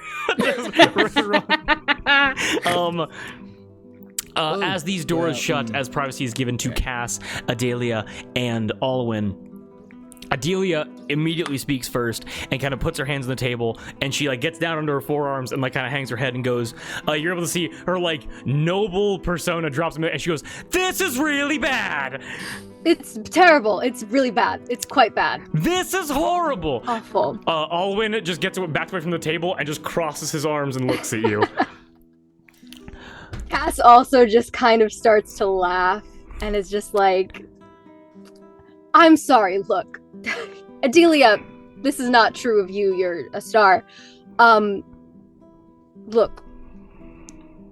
We both know you have had zero faith in me from the start. I can't help but enjoy the irony that in the end, you were the one to fuck this up. Oh, are you speaking to Adelia or Alwyn? I'm speaking to Alwyn. As Alwyn just keeps his arms crossed and just says, he looks over to Adelia, and Adelia goes, well, we're already in this, so casting blame is going to solve anything.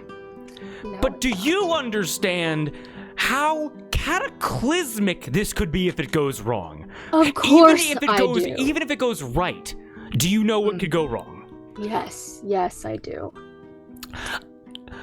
So we need to take expert care in making sure that the fuck up doesn't do anything to compromise this. Because if he does, and she points to the door where Hathor and Sherry are, we might have to kill both of them. They could... Like to see you fucking try.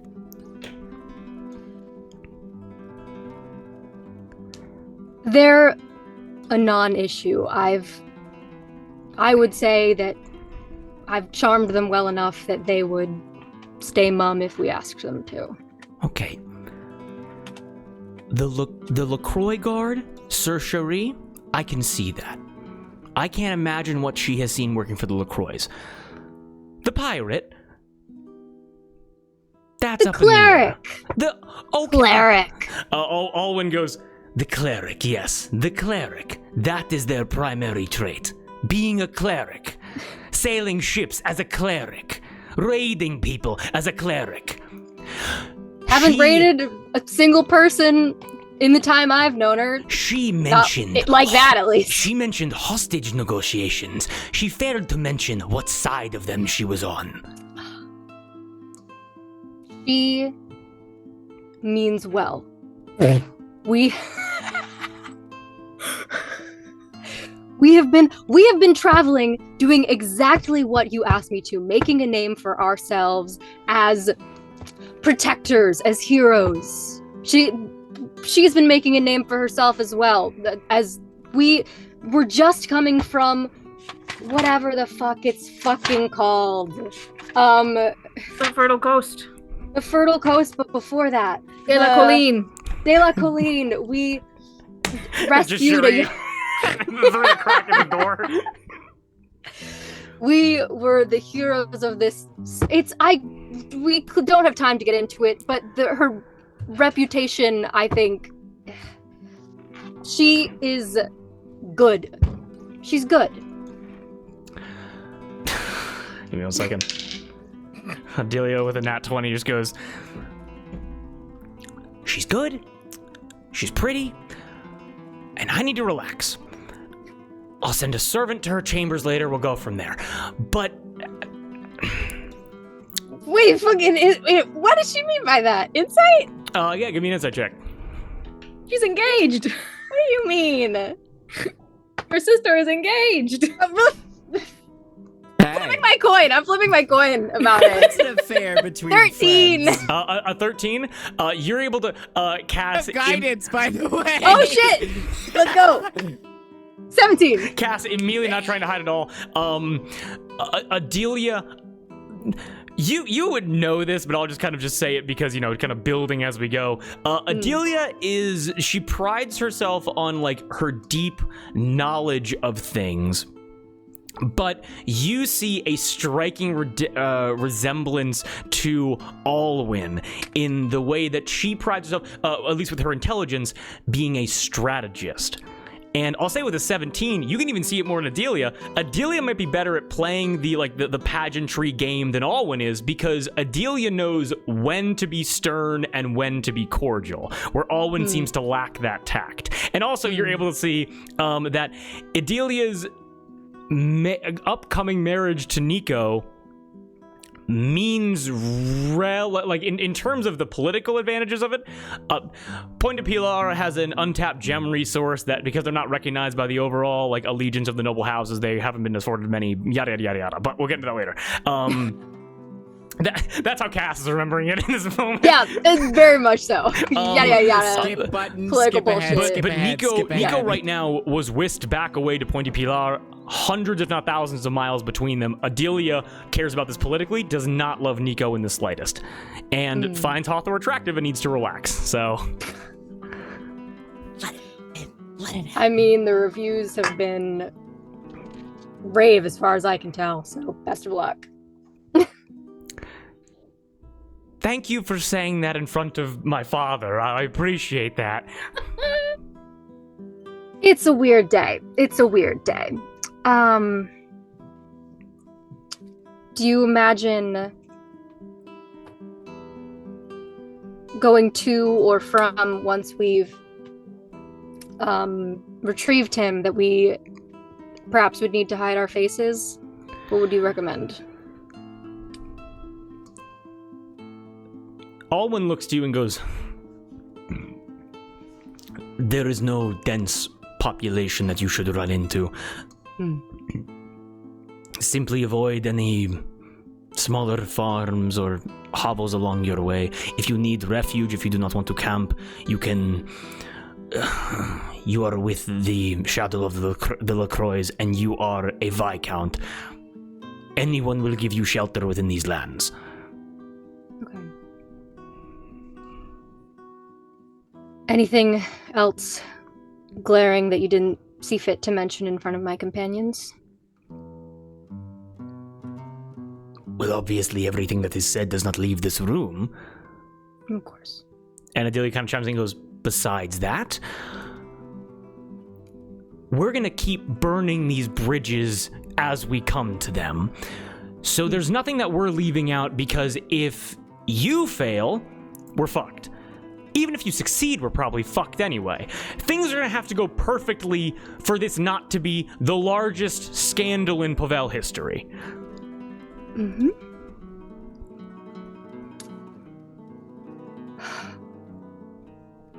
If things do go wrong, is there much you can offer me in the way of safety, or will I be on my own?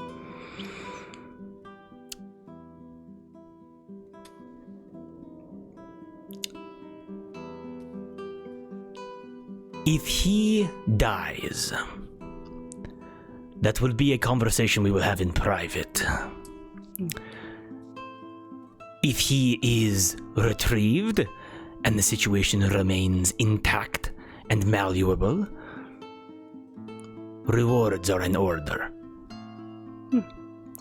And Adelia chimes in and goes, and if there's any gray area in between the two, again, we'll see how it all shakes out. And I do want to take that opportunity to approach Alwyn to stand closer to him, sort of nod at Adelia a little bit, and I don't want to say to Alwyn, hear me when I say this. Deep down beneath your airs and graces, and beneath the doubt, I think that you've maybe treated me like a fool, but I do think that you know exactly what sort of a man I am.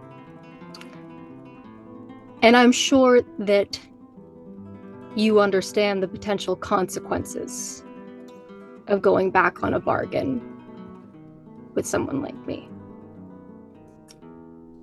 So you'd better hope beyond all hope that I can fix this for you. And if I can't, perhaps remember where the fault lies. Sound good? Give me an intimidation check with advantage. Hell yeah. Advantage! Because yes!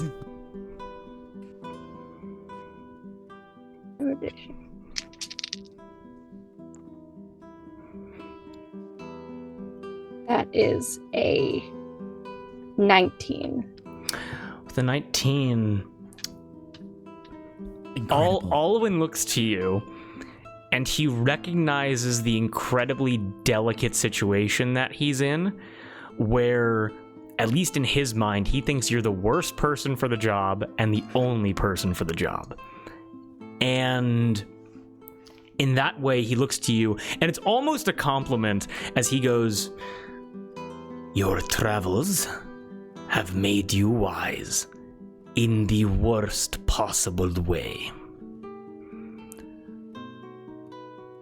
Our deal..." Glad to hear we under. You go first. You go first. I'm just glad that we understand each other. And do not worry, I am not planning on...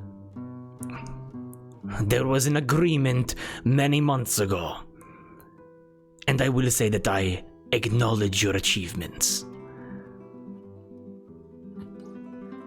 Fear not. You will have what is coming to you.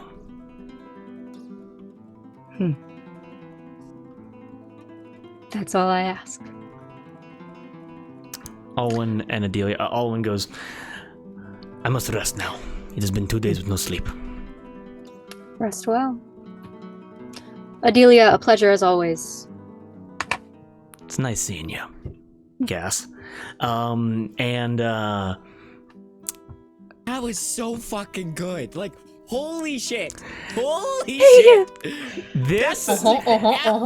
Wow. This feels like quick break, quick above the table. Fucking great job, Darby. Gotta say, Thank you. the music definitely adds to it as well. I got here's the thing. Oftentimes, like you know, this is a show. There's a presentation to it. We got to keep the pace up.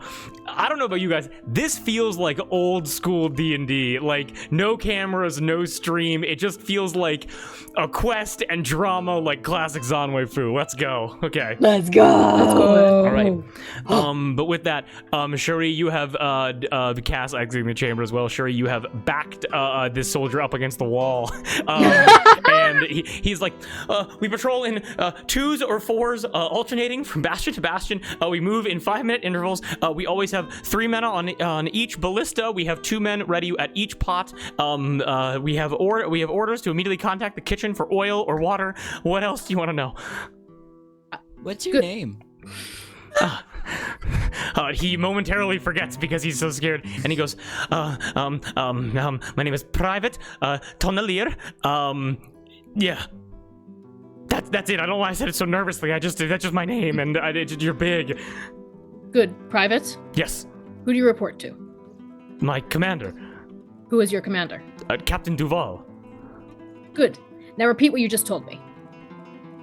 Immediately just goes on the entire spiel once again. As Cass, as you exit. Check on Cherie. Oh yeah, sure. Go Sure. ahead. What is this?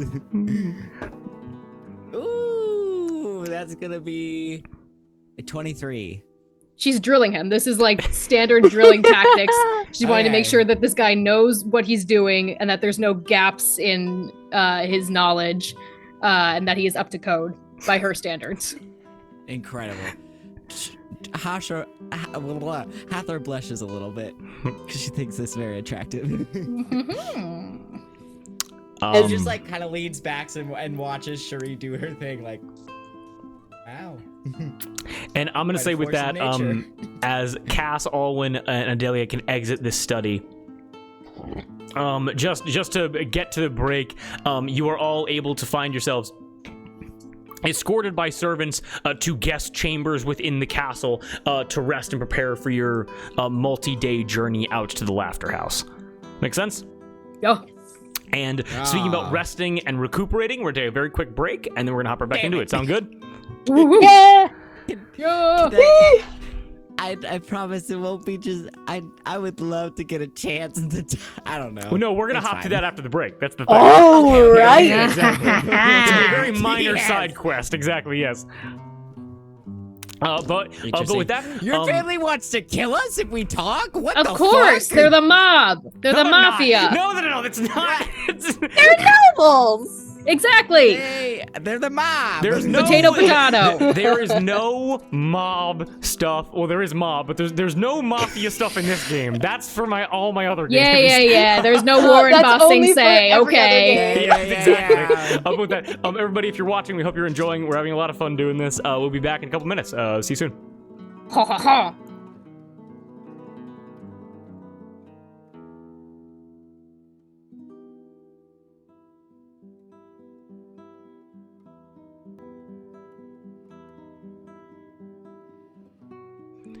And we're back.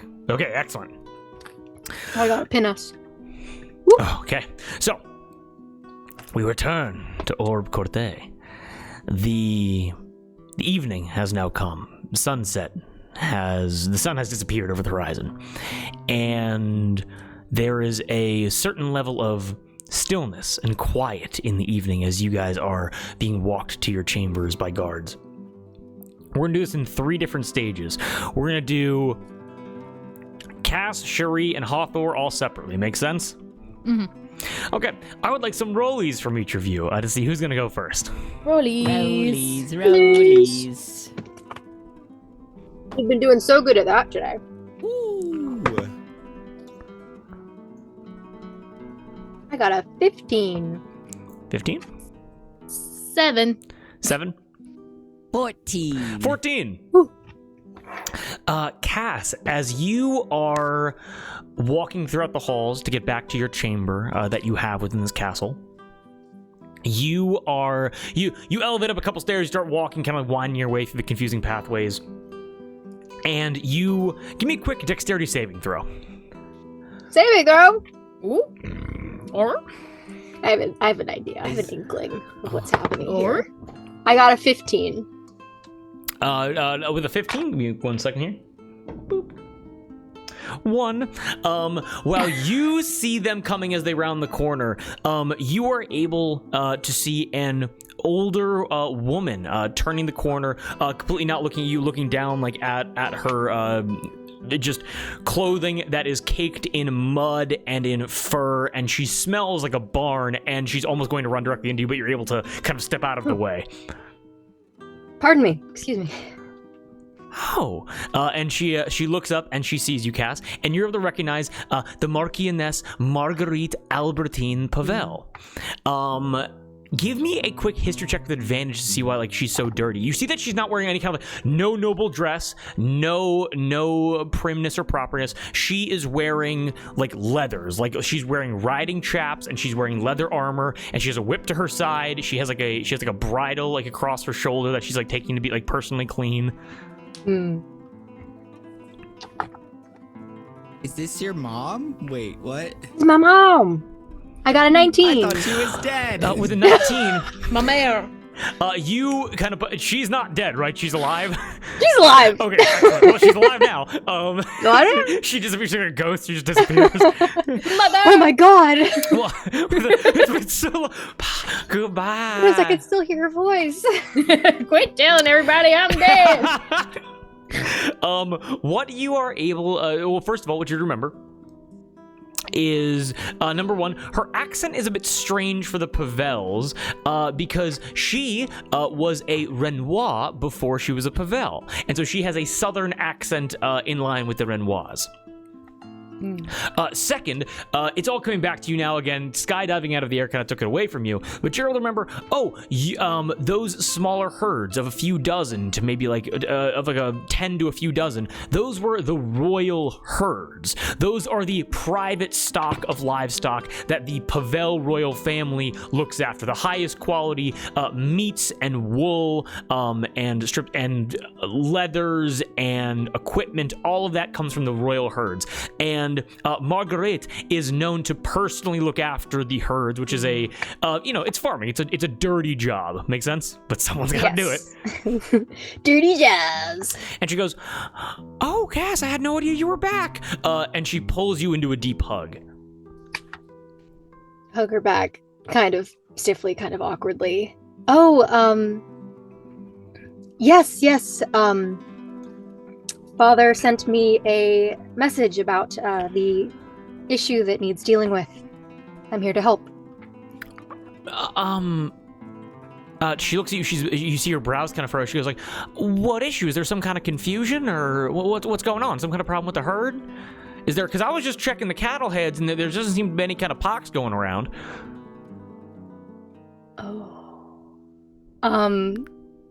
Just some bureaucratic nonsense that Adelia is knee deep in. Wanted second set of eyes, second wordsmith, as it were. Nothing to worry about. Oh, Adelia pulled you all the way from your journey to come and focus on. We were nearby. It was no problem. As long as you were nearby, and she is just caked in a disgusting amount of just it's here's the thing, like Kate and I were actually just talking about this a couple days ago. You walk into a barn and it doesn't smell good, but it doesn't smell like the foulness of like humans, because like, you know, it's an herbivore diet largely. And so she like puts an arm behind your back and it's like you immediately just feel of just the gunk being present against you. And she's like, well, let's go. That's too much. Well, you need to relax. I can see you got calluses on your hands. You've been riding too much, and you seem windburned on your face for some reason. Let's get you back to the chambers. Let's have a bottle of wine. I want to hear all about how your adventure's been. All right? Of course. Yes. That'd be wonderful. Yes. Oh, come. And she starts walking. She's like, so I want you to choose who you want to talk about first. You want to talk about the tall one? You want to talk about the pink one?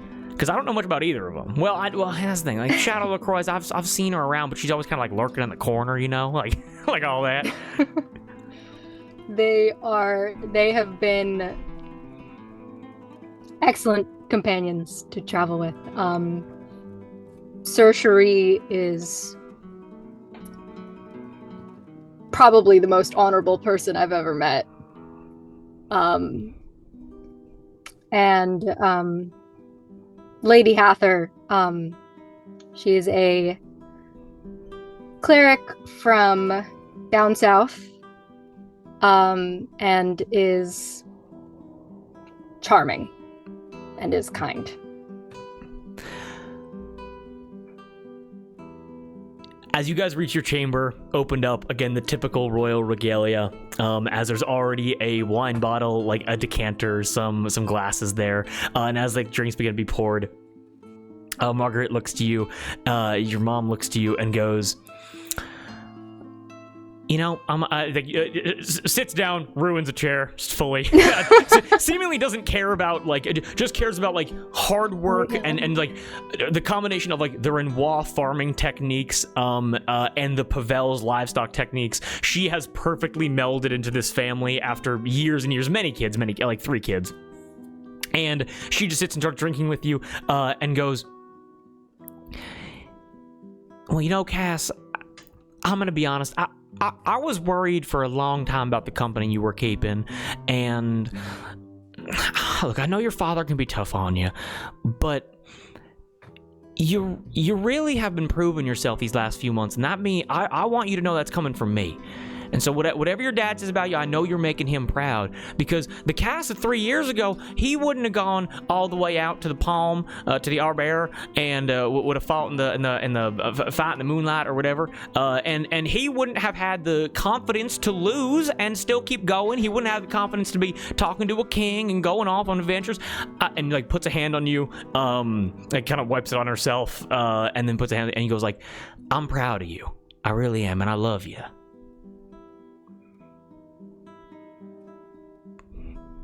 Thank you. I love you too. And you two, anything, continue to drink? Anything else you want to say?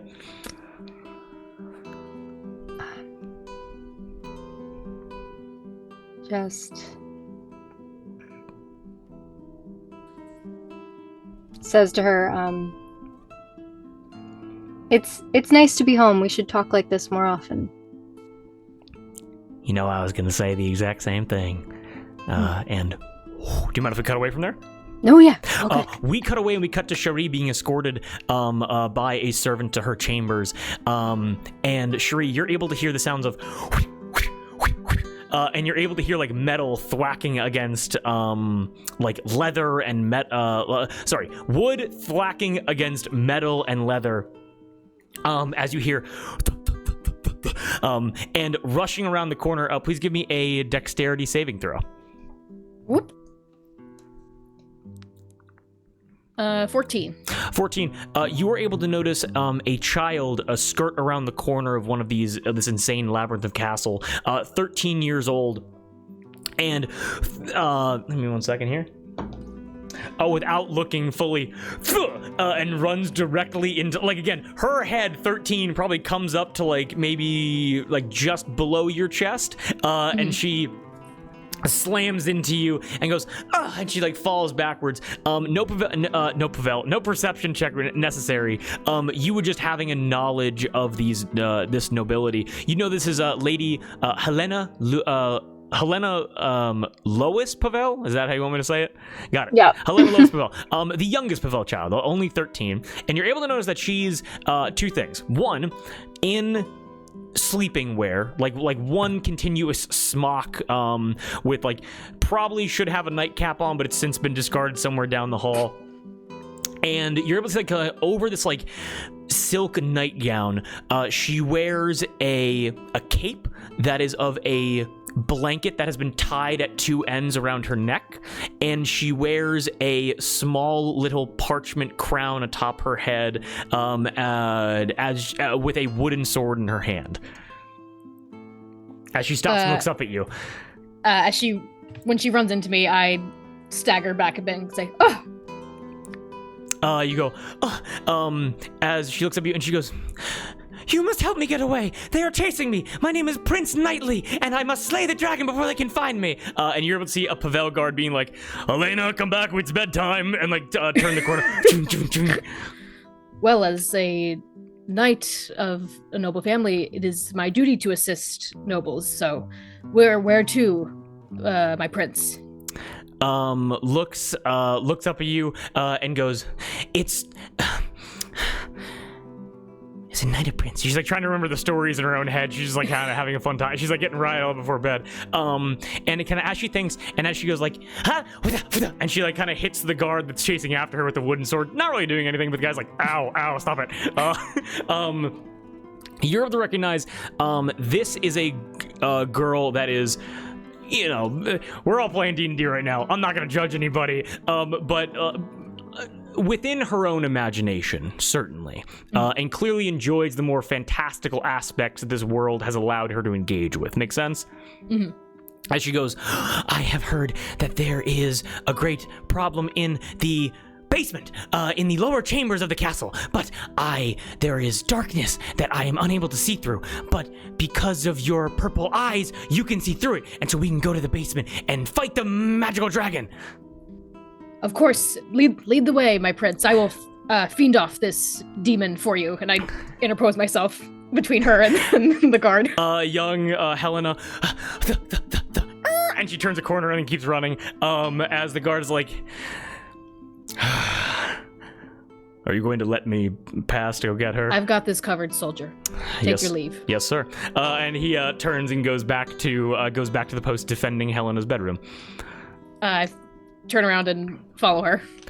As you follow her, immediately snaking all throughout the castle, going downstairs. You stay within, like, 10 feet of her, as she's rushing down the stairs. And you come to the lower chambers of Herbe Courte, and what you're able to recognize a couple things. Number one, you're probably underground at this point as the dampness of the air starts to affect you, and also just from your just general knowledge of geography, you'd realize that you've now gone into architecture that's like in level with the town itself, but underneath the castle. Make sense? Mm-hmm. And as you begin kind of rushing through, Prince Knightley, Helena Pavel, stops and looks back to you and goes, "It's down there, the chambers that I can't see through. Can you see?" I can, but if you would like to see as well, and I will just... I made her a lot more fun than her picture, than her picture shows. I don't know why she's so angsty in the pick room. She's so cute. She's a baby. Are there, like, sconces on the wall? Yes, there are. But the torches are not lit. I will cast light on one of the torches and hand it to her. Immediately to the she's like, "You can cast spells, that's so cool." As she takes the torch from you. And she, "What color is your light?"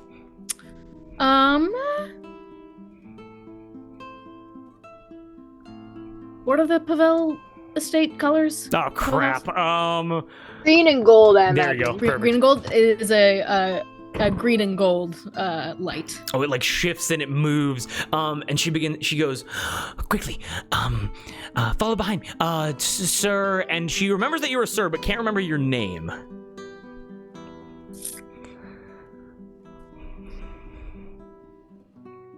Trying to think of a fantastical name to give her. Cherry. This is just when in The Witcher when he plays with Ciri. This is just that. Sir Pierre. Sir Pierre. That's very cute. I like that a lot. And she goes, come. The dragon must be down here somewhere. And she begins rushing through the halls. Like waving the torch back and forth. Give me a perception check, as you can see that Helena's getting kind of tuckered out. We'll probably loop back to go to bed soon. 16. 16. As you move into like the deepest sections of the castle, you come to a large hallway that so basically imagine the rectangle of the castle. You basically cut down, there's a long flat hallway, and then it cuts back up to like the other side. It's a way of like getting from side to side without being seen. Make sense? Yeah. You're basically in like servant tunnels that are not being used right now. And with the 16, you begin looking to the walls of this of this cavern that you're in, of this like this underground hallway, and you notice something that was referenced a couple episodes ago. Well, it's been several months at this point, but as you are as Helena is moving with the torch, and the torchlight's kind of getting a little bit dim, you catch up. The rubber banding takes place from there. You're able to notice that right at the what you would imagine to be the middle point between these two access points. Of like, stairways going down, then in front of you, stairways going up. You are able to see a stoned over gateway. If you remember back from when you appeared under the sea, that gateway that was dug up by the Dubois miners that the pirates raided, you were able to remember that in the LaCroix, what's it called? The LaCroix Manor underground, you were able to notice a similar gateway that was also paved over. Perhaps decoration, perhaps an artifact that was simply inactive, but you're able to notice that here as well in this middle point. Is it active?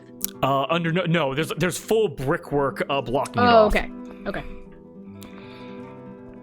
Is this the dragon's lair, Prince Knightley? Prince Knightley turns back and she kind of like puts her hand on the wall. She goes,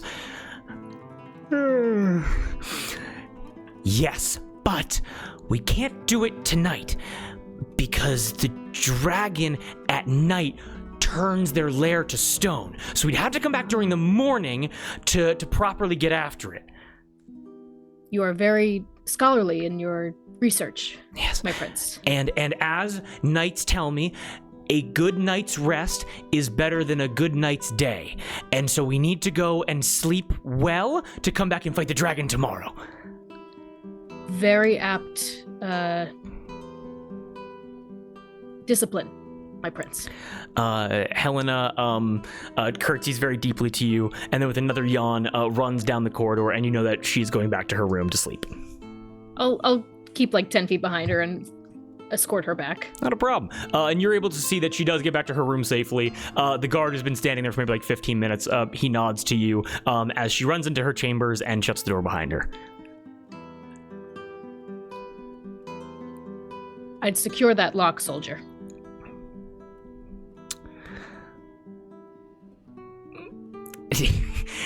He's tired. He doesn't want to get into it. He got the night shift. He goes, yes, sir.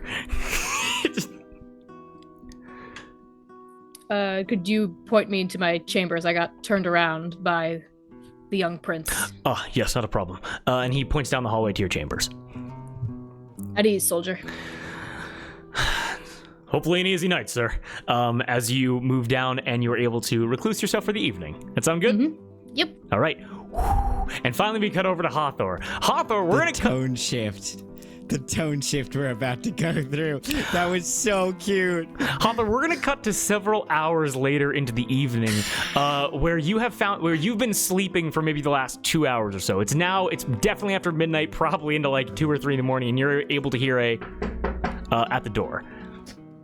Ah, fuck, yes. Hello? You just gotta sit up in the sheets. And the door opens up, and you're able to see blonde hair, kind of thinner, probably around like 26, 27. You're able to see she's wearing a white cap, she's wearing a white gown, she's holding a candle pane, basically, and she walks in and she goes, Lady Hathor, I apologize for disturbing you. Did I wake you? No. Give me a deception check. Only 2 in the morning. Hold on. That is a 5. A 5? Hathor, even though you are a beautiful person, I'm completely naked, by the way. Immediately the servant's eyes have not left the candle as she's just burning her retinas. As she goes, Just lounging. Acknowledging the fact that you were just woken up, still doing her duty though, goes, the Lady Adelia has requested your presence in her chambers. Oh. Very well then. I'm wearing my golden choker. I'm wearing my choker with the charm that Higgy gave me. I throw on a silken robe, nothing else, and I say, lead the way. Yes, follow me, please. She, give me a quick perception check. I'll tie it a little bit. Give me a perception check. Baps out, Perception? Yeah. Ooh, dirty 20. Dirty 20. This servant, very clearly, respectfully, looks at you and kind of blinks in a way of damn, this person looks good, and then follows down the hall. You're allowed to look if you want. It's fine. No, nothing but it. Because how do you respond to that? How do you respond to that? She will take a length of cord and tie her hair up into a ponytail. You are led to one of the higher levels of the castle, and then led to the open, cracked open door to the chambers of Adelia.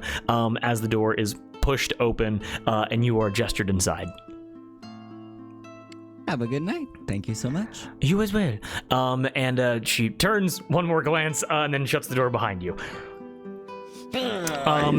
As you enter, you are able to see by, again, those windows that were described before, a big canopy bed, just bookshelves on almost every wall. Adelia is sitting and by a candelabra is reading in a, one leg propped up, again, these are kind of long, sleeping gowns that are customary among nobles, sitting with one leg propped up, looking out the window while flipping through a book and reading. Do you speak first or does she speak first? I will lean my hip up against the door jamb and just gently knock on the frame and say, "You called?" She looks to you and goes, "Lady Hathor," and she marks her place in the book. She puts it aside and goes, as she stands up and goes, "Thank you for visiting me at such a late hour." Mm-hmm. Yeah, I mean, when the bell rings, you gotta follow. I was not aware that you adhered to such customs of this land. Oh, well, when you visit, it's best to, when in golden steam, as they say. So. I couldn't have said it any better myself. But if I may, I want to learn a little bit about you. As you referred to yourself as a cleric, correct? Absolutely. Now I have guessed as pride and joy. I've guessed as to the deity that you follow, but would you mind confirming it for me? Oh, sure. Do you want me to just stand here? Or you want to sit? Oh, you can get as comfortable as you want. Perfect. I fully lounge in a chair, robe open, fully comfortable. give me a quick insight check. I cast guidance on myself. This was by personal request by Moss, by the way. Wait. Did I ask you if I could cast a sister? No, you said the next person in line should be one of the female variety. Yeah. That's absolutely what I said. Thank you so much. Okay, what is this again? It's an insight check. Insight check. Okay, that's a 21. Oh, with a 21, give me 1 second just to reset the music. As you immediately see on Adeli's face just a full Terminator of your entire body.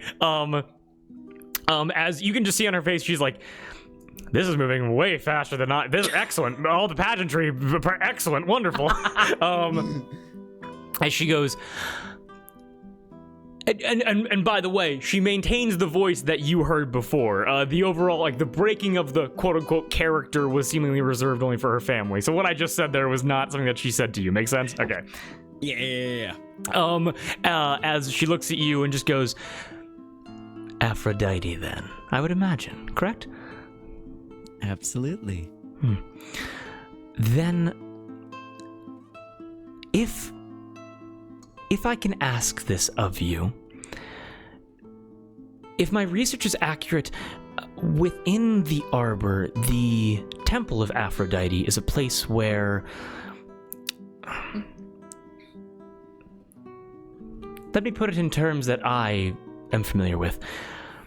Animals go through stages throughout the year, correct? Yes.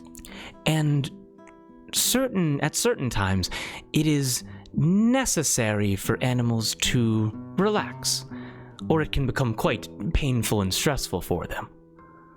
Oh yes, it's basically a medical condition. We have people and species and races who live in the Arbor who go through seasonal heats, and it's healthcare, essentially. Yes. You have to have a worker help you, otherwise it's quite terrible. Yeah. Exactly, and we have similar people here that help with some of the bulls and the stallions if there are no eligible mates when the urges arise. But the way that I understand it is people are not too dissimilar, where if they go long enough without satisfaction, in the best cases they can become stressful and unfavorable, and in the worst cases, well, their abilities can falter. What do you want, my lady?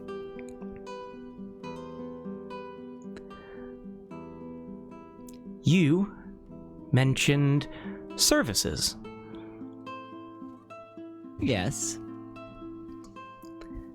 May I partake in those services? I'm going to stand up. Is she sitting in a chair too? No, she has just been standing like 10 feet away from you, with her hands like in front of, like just placed against her, and it seems like she has not faltered at all in this conversation. Then I will walk towards her, hold out my hand, and say, "It would be my pleasure." Quite literally. She takes your hand and goes, "Well, thank you, my lady." And leading over to the canopy bed as you two begin to kind of crawl in, the drapes close, and we're gonna fade to black from there. And you can give yourself Wow, I thought she was gonna be like, "So you're a pirate, eh?" No, it's just also R.I.P. to the guys who have to like jack a horse off. No, so okay, above it's table. A real thing. I know. That is a real thing that people have to do on farms sometimes. Yeah.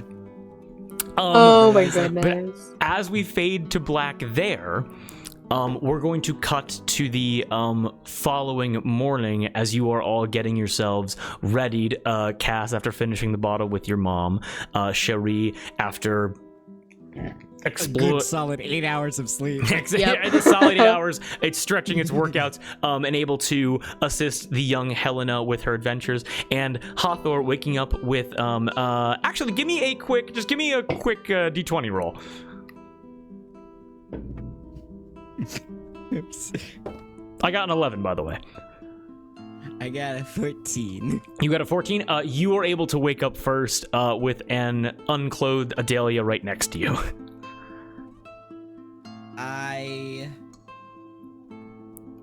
What do I do? I think I'm gonna pray to my goddess for a little bit. Okay, no problem. Hey yo. Hey. So She's I'm like, going to again? just- She's like, Hey. we did it like 6 times last night. Okay. I know. It's great. Yes. I'm going to just go to the window because I'm also trying to like Hathor's also aware of like she can't really do anything until Adelia wakes up because it'll look just like she like what was like rooting around in her shit. Yes. You know? Yes. I'm gonna go to the window and just watch the sunrise and send a quick prayer to my goddess and cast augury and Okay. ask if the I'm just trimming this down because it's a clunky spell. Ask if infiltrating and sneaking out Cass's brother is the best course of action, and you can just say yes or no. I'm going to ask a clarifying question. Do you mean infiltrating Yes. the main floor or infiltrating the upper office? The upper office. Give me a quick religion check, because I'm gonna give you a yes or no. It's gonna be a little bit modified, because augury is a little bit clunky, so I want to make it a little bit fun. Super great. Hold on. Religion. Oh, that's only a 13. That's only 13. Need to stop rolling this dice, even though it's so pretty. Towards the idea of stealthily infiltrating the upper office, you get the sense of a yes, of that is a good tactical decision. But then, with a 13, it's almost like an instinct of at the back of your mind to be careful. Where it's not like, oh, that's the, like, so, yeah, that's all I'm gonna say about it. Yeah. Okay. Interesting. After I do that, I'm going to go back to bed and gently wake her up. As Delia's eyes opens, you're able, give me a quick insight check as she wakes up, and this is gonna be the last thing we do with you and her. Fuck! I rolled another 8. God damn it. Okay. That's a 14. With the 14, she wakes up. Actually, I'll do this with disadvantage because she's just waking up. What'd you get, 14? Yeah. She meets that, so she beats that. As she wakes up, you're able to look into her eyes as her blonde hair kind of draped onto the pillow. As I she stroke it away from her face. she wakes up, she goes, "Good morning. Good morning. Thank you for last evening." I mean, I haven't lost one yet, so... I'm not sure what that means, but it's going to be a busy day today. Yes. I'm more than fine walking back in just my robe, although I do know that there are children here, so if there could be a way for me to get back to my room safely, that'd be excellent. Give me a quick persuasion check. Yeah. Be like a 13. I mean, unless you want to go for round 8, that's fine too. It's fucking great. Several days Persuasion. pass as you guys are just holed up. Cass's brother is dead, hanging from the what'd you get? slaughterhouse. We're just waiting. Shuri and I are like by the door, like bags packed. Just like, Yeah. Oh, what'd you get? This is persuasion. Yes. 23. Holy shit. She gets up, still unclothed. You're able to see that she just grabs like a nearby robe, and she walks up to a nearby, like a candle perch up on the wall, and she pulls it down, and you're able to watch as some of the stones and begin to move inward, as a hole is opened up to the adjoining guest room that's right next to her room. Perfect. Secret tunnel.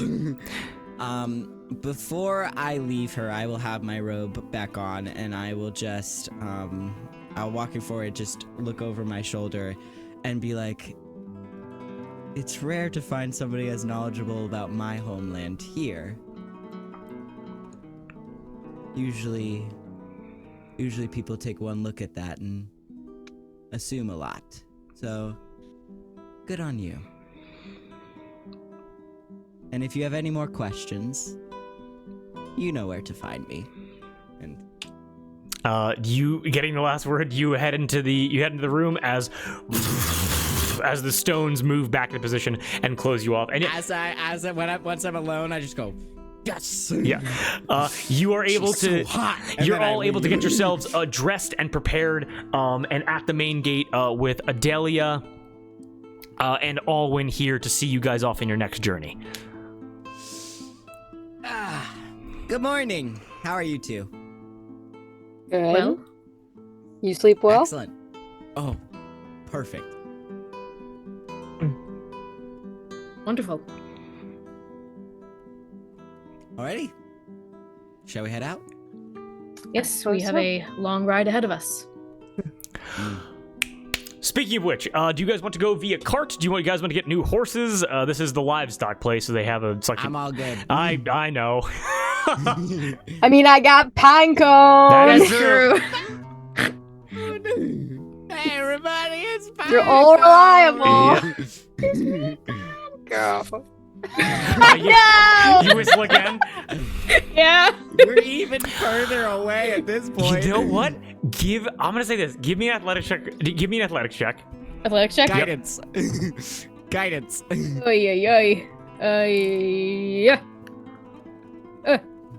Yeah.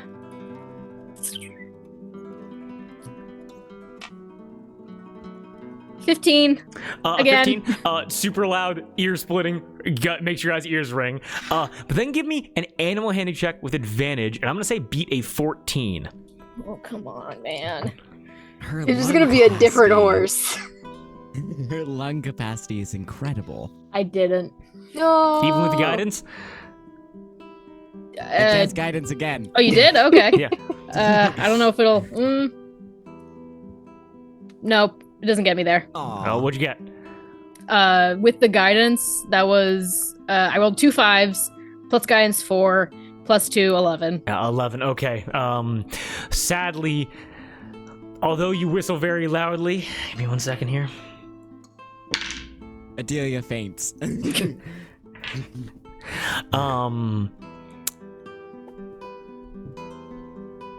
Yeah, okay. like, I'll get a new horse. It's fine. I will say that like several horses do begin to congregate around you, but none of them are your classic black mare. Apologies. I am in need of a steed. Just horses. How many are there? There's like 3 horses around you. What do they look like? Perfect. Yeah, you're able to see. Which one's the buffest? Well, I will say that okay, so you're able to see a chocolate brown stallion, a chocolate okay, stallion, mare, whatever. You're able to see a chocolate brown horse with a matching mane. You're able to see a white horse with a blonde mane, and then finally you're able to see the largest horse there. He's like a workhorse, spotted gray and gray and like a blackish blue coat with a black mane.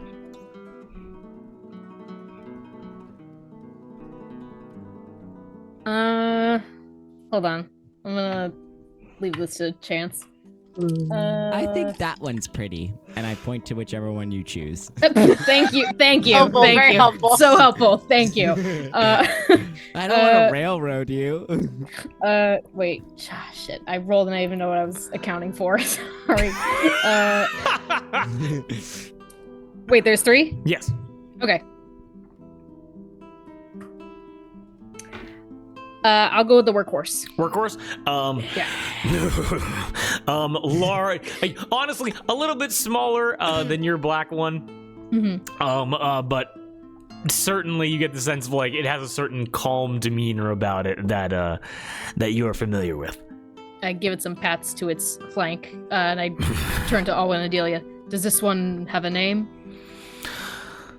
Alwyn and Adelia kind of look at each other, and Adelia just goes, Alwyn goes, "We don't usually name them until the rider has claimed them." Well then, I will. If anything, I can assure you that this horse will be returned safely and in one piece. Olin nods and goes, "Thank you, sir." Thank you. Fingers crossed. And is there any? Okay, so we got sherry-covered horses. Yep. Cass, you're able to you summon Pinecone. Yep, I sure do. Owen chuckles as growing out of the different dust and pebbles and pieces of hay that have been scattered around this main entrance area, leading to the path of the. Give me 1 second, because I just make sure you're on the right path. Oh my god, I gotta go over here. Down the path of the sheep to get there as fast as possible. As he looks at you and goes, and then he sniffs at your feet. Yeah. Hi, Pinecone. And I look at Alwyn. I'm just like,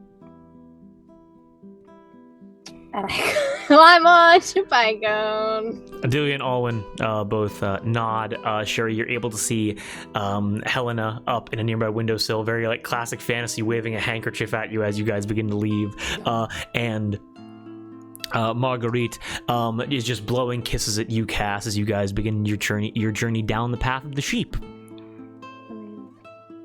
Okay. Anything else? And all three begin to fly. As Adelia, I do barrel rolls. I got zoomies. I got zoomies. I'm just getting them out. you're drifting left and right. And then amazing. I can change the music very quickly. Give me 1 second. I wave to Helena as I go. Oh, she's very happy at that. I'm on the road again. The road again.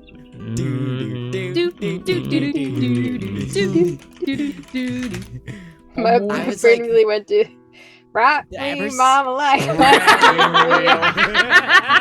Hey, I was mama, thinking, rock rock me. Since the moment we got back from break, I was like, what is Hathor wearing to this? And I'm like, oh, nothing. Yep. There we go. Ooh. What would I give to have one shred of the confidence that Hathor has? That's why we do Girls, these I games. cannot miss. That's why we play these games. That's why we play these games. And you guys will begin your Her 4-day riz is journey. legendary. Your 4-day journey over to Slaughterhouse 2 to go meet up. Is there any questions or conversations that want to be had during these 4 days of travel? I'm not gonna have you guys roll for weather or setting up camp or anything. At least not yet. So your family, Cass. Mm. I'm Any like noble hanging family. upside down from my broom like you do on the monkey bars, just floating Oh, next yeah. to you as you walk. Any noble family is going to be weird and complicated. There's no getting around it. I'm sensing the theme here with all of you. And I family's complicated. I can't say that it's unique to the Arbor or to you guys. But yeah. Your dad seems kind of utilitarian. Yes, he's definitely. I wouldn't call him cruel, but he is someone. He's practical. He sees people's uses and he sees their weaknesses. Mm-hmm. And knowing that, whatever you feel is perfectly fine. But I think I'm starting to get it. Yeah? Yeah. I can see a younger version of you sowing discord and chaos. Throwing a wrench in the plans, as they say in Goldenstein. That's not inaccurate. And to that, I just say I hope you had fun. I'd say so. I hope you had Good. fun. Oh, I did. Yeah, had a great I time. imagine so. Ugh, got my spine cracked in all the right ways. Ugh, we don't have to get into detail. We really don't. You brought it up. You are the one who did it. I'm sorry. Why would I not? Your sister is objectively hot, Cass. I'm sorry. I don't think that I'm qualified to make Lady Hathor, you're about to fly into a tree. It's the one tree for miles. That's a very suspicious tree. Oh, it's spectacular. This is our chair. Oh my gosh. Oh. No, but I don't mean to pry into your family matters. I just want to say, as your friend, that I think you're perfectly all right. Cassiano Alwyn Pavel III. Thanks. I'm And, glad that you think so. and we're gonna get your brother back. Yeah. And in one piece, too. That's the goal. Multiple pieces might complicate I things. feel it might take me a while, but I could probably put it back together. Yeah, you know? depends how many Say the pieces. same shit, Depends Kate. how big the piece is. Yeah. Yes. Bigger He pieces could would he make could it spare a easier. finger or two. He'd be fine. Bigger pieces would be easier, I think, because then you don't worry about missing a few. Yeah, for sure. Mhm. Speaking of, so plans for us infiltrating through the window, I suppose. We do reconnaissance, I suppose. We do have Yes. the bullywug from Bo.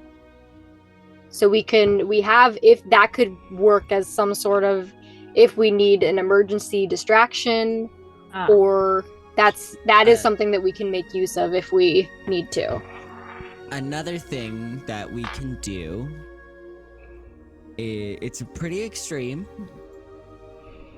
but we could also get a man on the inside to join the endless laughter and help get your brother out that way. Now, both of you are pretty recognizable. I mean, we literally landed and Shuri was immediately recognized, so... That's true. it was You're really not cool, actually. unrecognizable. You're fairly distinct. We're I know, all but we're all loud I- in our own sense. Yeah. But that's a thought we can have. Although I've always found that splitting up the group is Foolish. terrible. Terrible. You'd think in like strategic wise it'd be good, but it always goes bad. Yeah. Oh, and we Yeah. also have if we need to communicate between each other, if we do get separated, we have those sending stones too. I think I have one, I Oh. think Cherie has the other. Yes, I do. hang on. I think I have I've mending, not message, so okay. I'm trying to remember if I have that. I don't think I do. Do those need verbal activation? Well, you need to be able to speak, right? Yeah, to that's the use them? thing. Yeah, so they wouldn't work in a silence bubble. Yes. Would the silence bubble also be maybe used as an emergency thing of we're caught, somebody's about to raise the alarm, cast silence to spare us a few more seconds? That's a good idea. Oh, I think otherwise, that's. it's on the map. Uh-oh, look at Come it! on. Zoom in, zoom in, I'm zoom on in! map now. Oh, you- oh, come on. enhance. Enhance. Computer. Why are you? Why? What? Okay. Sorry. Keep No. going. Apologies. Shuri, It's Shuri, fine. A paper's floated to your face. It's fine. No. Continue discussing. I will listen. Of course, Cass, you are the lead on this, so whatever you decide is what we will go with. I mean, I trust your guys' judgment. Yes, I suppose, going through the window, only 2 of us can fit on your broom, right? Yes, and I we can will kind be of moving jump. at 30 feet rather than 60 feet. I also have calm emotions, and I wonder how that would work on people who are in mental distress. Oh, yes, there's all the weird fae shit. Yep. Interesting. Well, it worked back in Yeah. in Bois de Village with the chains that bind. Seemed to suspend whatever control they had. What's going on? What's Okay, I'm working What on are you it. Hold on. doing? Sorry. He's plotting against us. He's Everybody calm plotting. down. You're fine. Plotting.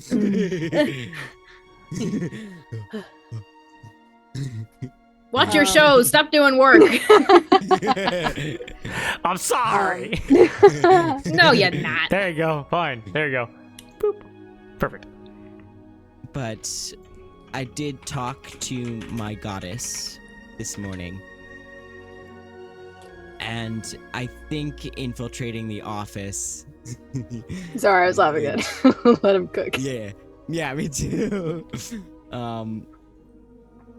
I think that would be our best plan of action, but I fear there's something we're not taking into account right now. I agree. And I don't know what it is.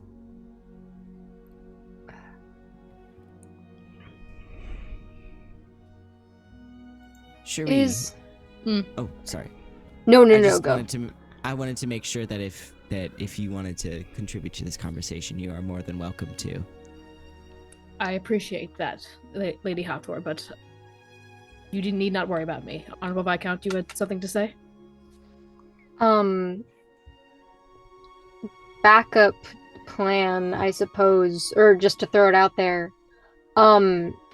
If they do try and detonate whatever is there, do we have any means by which to like neutralize that, magic or tool wise? I have a spell called Create or Destroy Water. Oh, that's not bad. That could be good. I've got a surprisingly great list of spells for this, guys. And I create 10 gallons of clean water. It's 30 feet. It's a 30-foot cube. Extinguishing exposed flame in the area. If I cast it at second level, I create an additional 10 gallons of water, so it'd be 20 gallons. For 35 feet. So if we figure out where their gunpowder is and we manage to get those crates open, I've grown up around gunpowder. I know how it works. Wait, no, they don't have gunpowder. They have horse shit and They have stuff like methane, that. yes. Yeah, But that has to have some kind of ignition device, so that would actually be useful regardless of the explosive device that they have. I have a very deep understanding of how fire works. Fire needs 3 things to work. It needs fuel, it needs air, and it needs a spark. Okay, if you take one of those out of the equation, you don't get fire. So, using my museum education job to its advantage. I do not have many tools in my arsenal for such infiltration, but if there is need for neutralization, I'm aware that is where I come in. You are quite the beast, Shuri. I mean that in literally the best way possible. I understand. You're pretty fucking incredible to watch, just gonna say. Anyways, so, neutralizing explosives. As backup plan, I guess. Yes. Yeah. In our reconnaissance, we can figure out where the explosives are, where your brother is. I will probably not be able to infiltrate the same day then, because that's a lot of magic being used, and I'd like to save some just in case either of you or anyone gets severely hurt. I am a healer, so... Should we... I have healing as well, Lady Hathor, and I know the Honorable Viscount does as well. Use the tools in your arsenal that fit best. We're adults, we can take care of ourselves. Should we, I guess, because we can do the reconnaissance and the rescue, I suppose, in one venture. If we go during the night, when the chutes are open and whatever weird music is happening, though that makes me nervous if that's some weird magic phase shit. That could be a problem. Where silence I do comes also in. have detect magic. Oh, so- true. I have that. I have detect magic too. So if you want to Okay. save some slots Yes. for your cool shit, I can always do that. So I guess. And should we all approach the window together instead of splitting up? I guess is the Yes. tentative plan. That would be wise. Okay. And any more Sheree, do you planning have- than that when. I'm just wondering if I'm taking you up on the broom, how will Cherie get up there? I have means. Okay. I guess that's. 8-foot vertical leap. I can repel myself up either through rope or athleticism. Yes. And if we cast silence on it, none will be the wiser. I do think I can 8-foot vertical leap. Yeah. If I Wow. channel divinity. Also, don't forget about Nimbus's upgrade to Hathor's broom. Oh, it creates a platform, right? A trampoline, Oh! Trampoline. Then we can all Yeah, just. yes.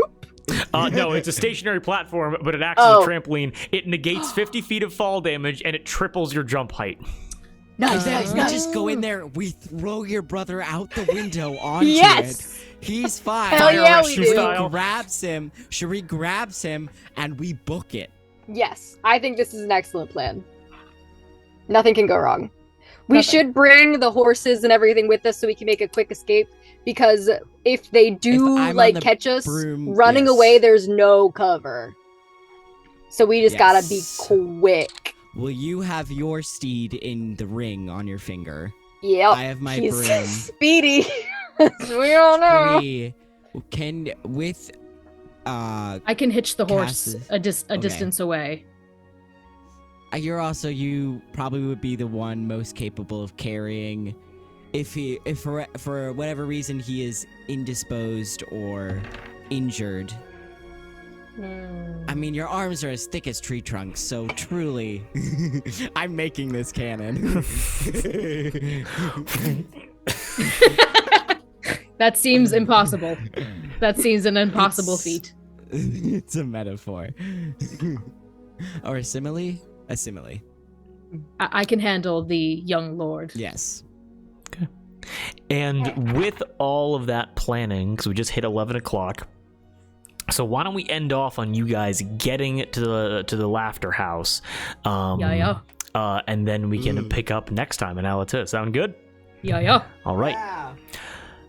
You guys approach. So I'm gonna say so you guys want to approach at nighttime, correct? Not say that it's all gonna happen the same night, but if you guys want, but like that's when the initial the scouting and everything that's gonna happen, correct? Yeah. I got that. Yeah. Perfect. See, I was paying attention. I can multitask. Bless you, by the way. Thank you. You guys veer off of the established path of the pig going east.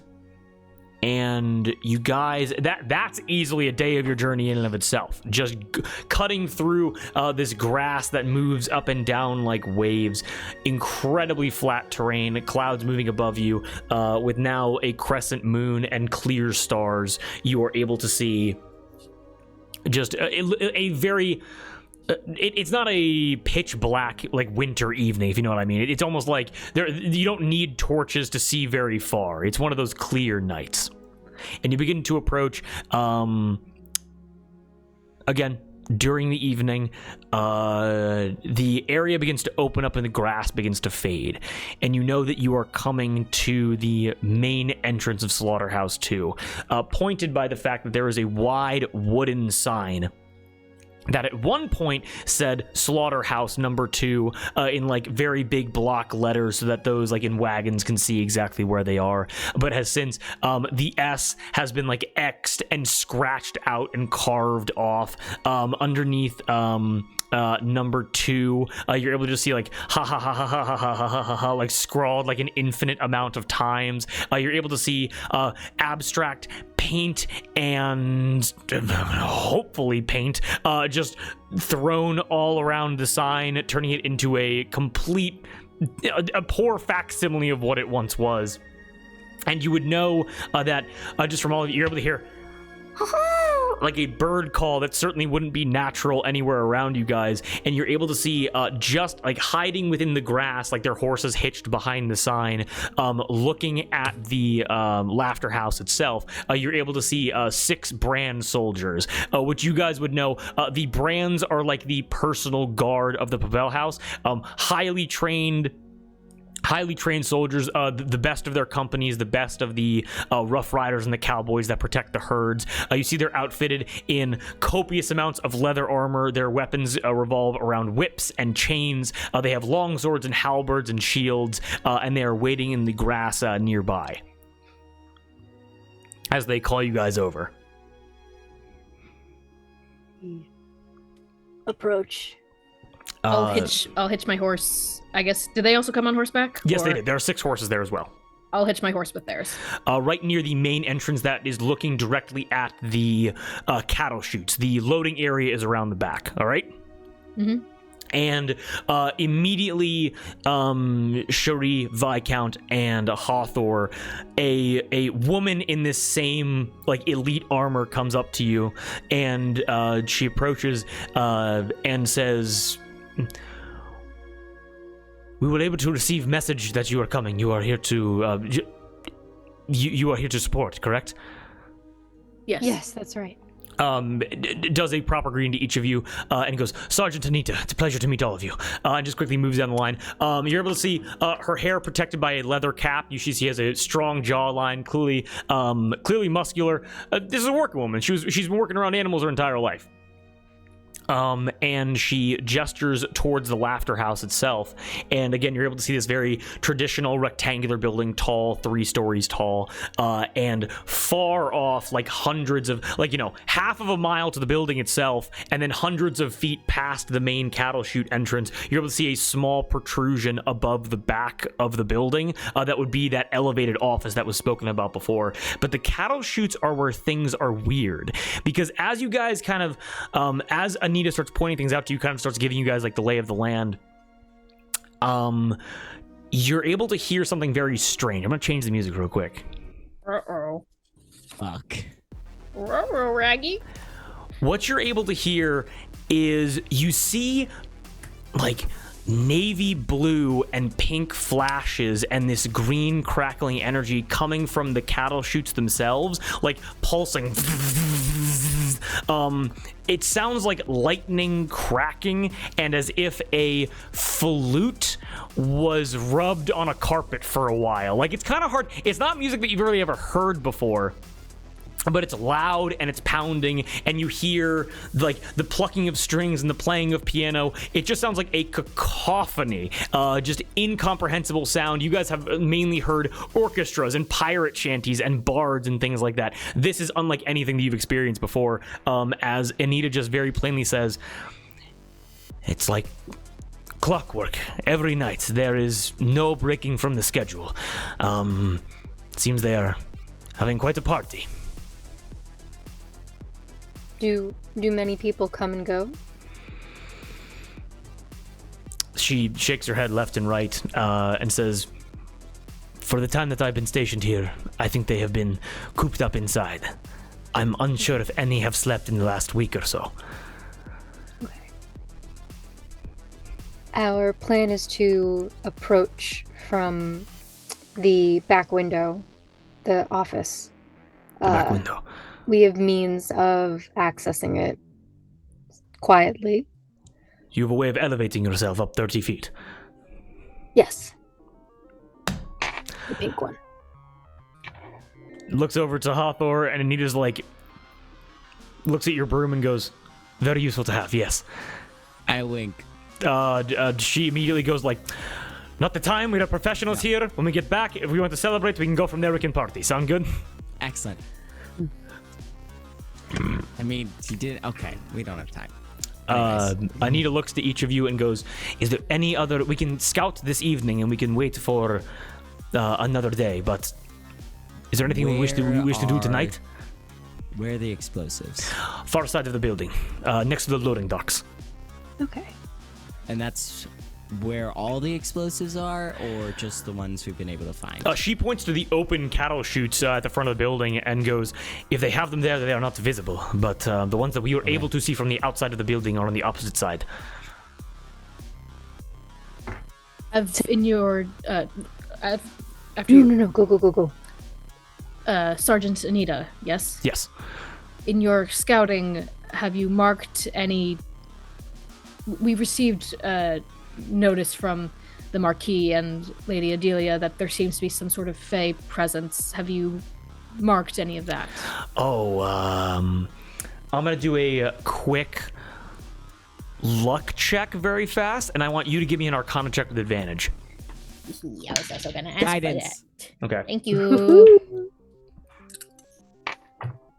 I'm gonna spam the shit out of that. Natural 20! Let's go! Before Anita even has to open her mouth, Sherry, it's like your ears perk up as you just whip your head over almost instinctually and you look towards the main entranceway, and inside you're able to hear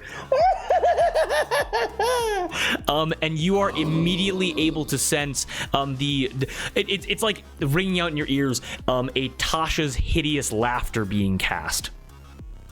And you see that purple and pink magic inside flashing along with green and blue, and you get the sense that the technology of the slaughterhouse has been modified in conjunction with this unseelie magic.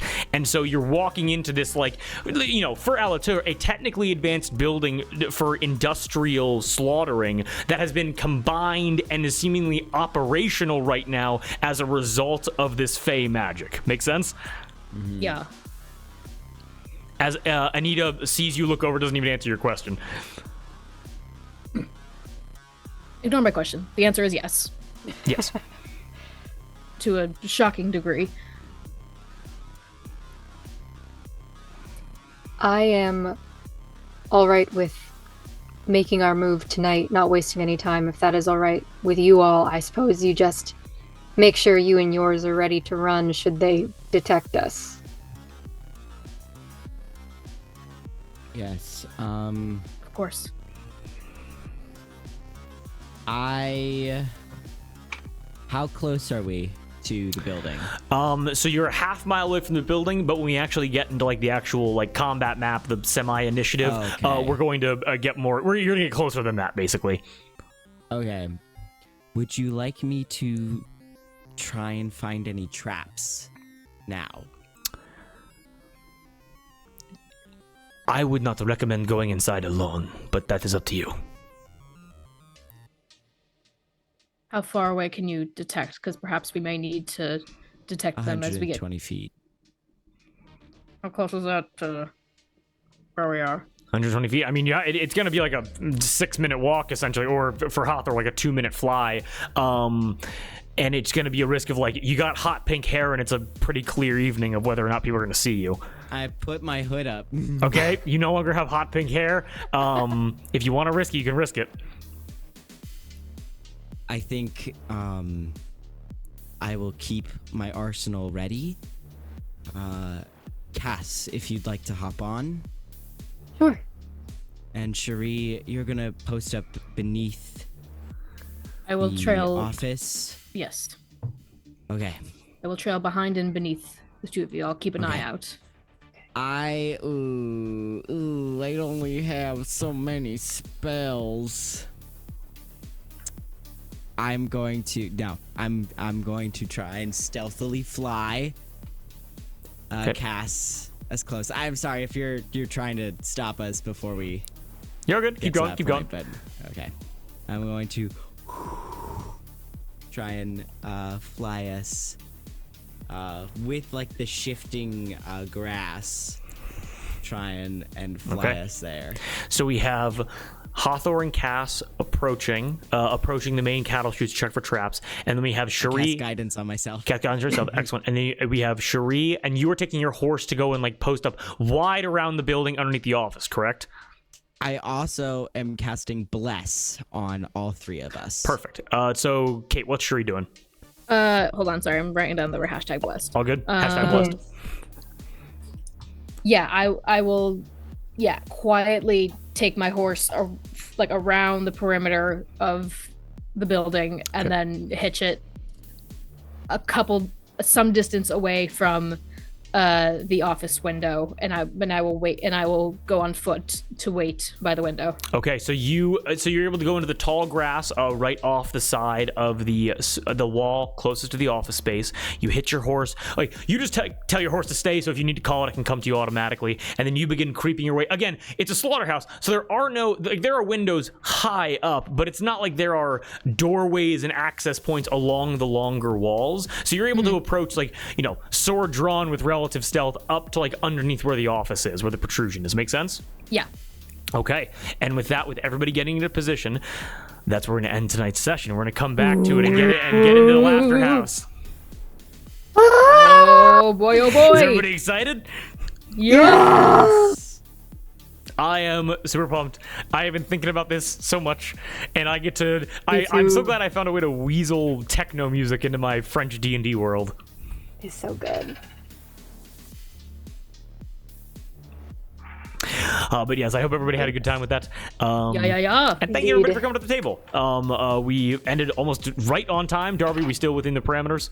Oh, absolutely. Yes. Oh, killer. Absolutely excellent. Thank you guys for that. Oh, no, Of 100%. course. Absolutely. Ew. We've been going for over 3 hours now. Like, cutting out the break is going to be like probably 2 hours and 45 minutes of play. And that's perfect. That felt great. That was very fun. Yeah. That was fun for me. I hope it was fun for you. Absolutely. That was so much fun for me. Hell yeah. For me, it was great. And next session is, I usually say this and you guys find a way to fuck me, but really, I mean this in the most honest way, it's gonna go off the rails, and I'm very excited. Sure. Let's go. I don't know how it's gonna happen, but it's gonna happen. Let's get loud. Let's get loud. Oh yeah, well, and let me look at the schedules real quick to see what their availability is for next, because I know fucking holidays are coming up. We got a lot of shit going on. We can do that when we stop streaming too. Very good idea, yes. But for everybody that's watching, either live or in post, thank you for coming to the table. We love and appreciate you. Thank you for hanging out. This is a lot of fun for us. We hope it's fun for you. And have a nice evening, everybody. Peace out. Wee wee. Bye. Wee wee. Oh. I do.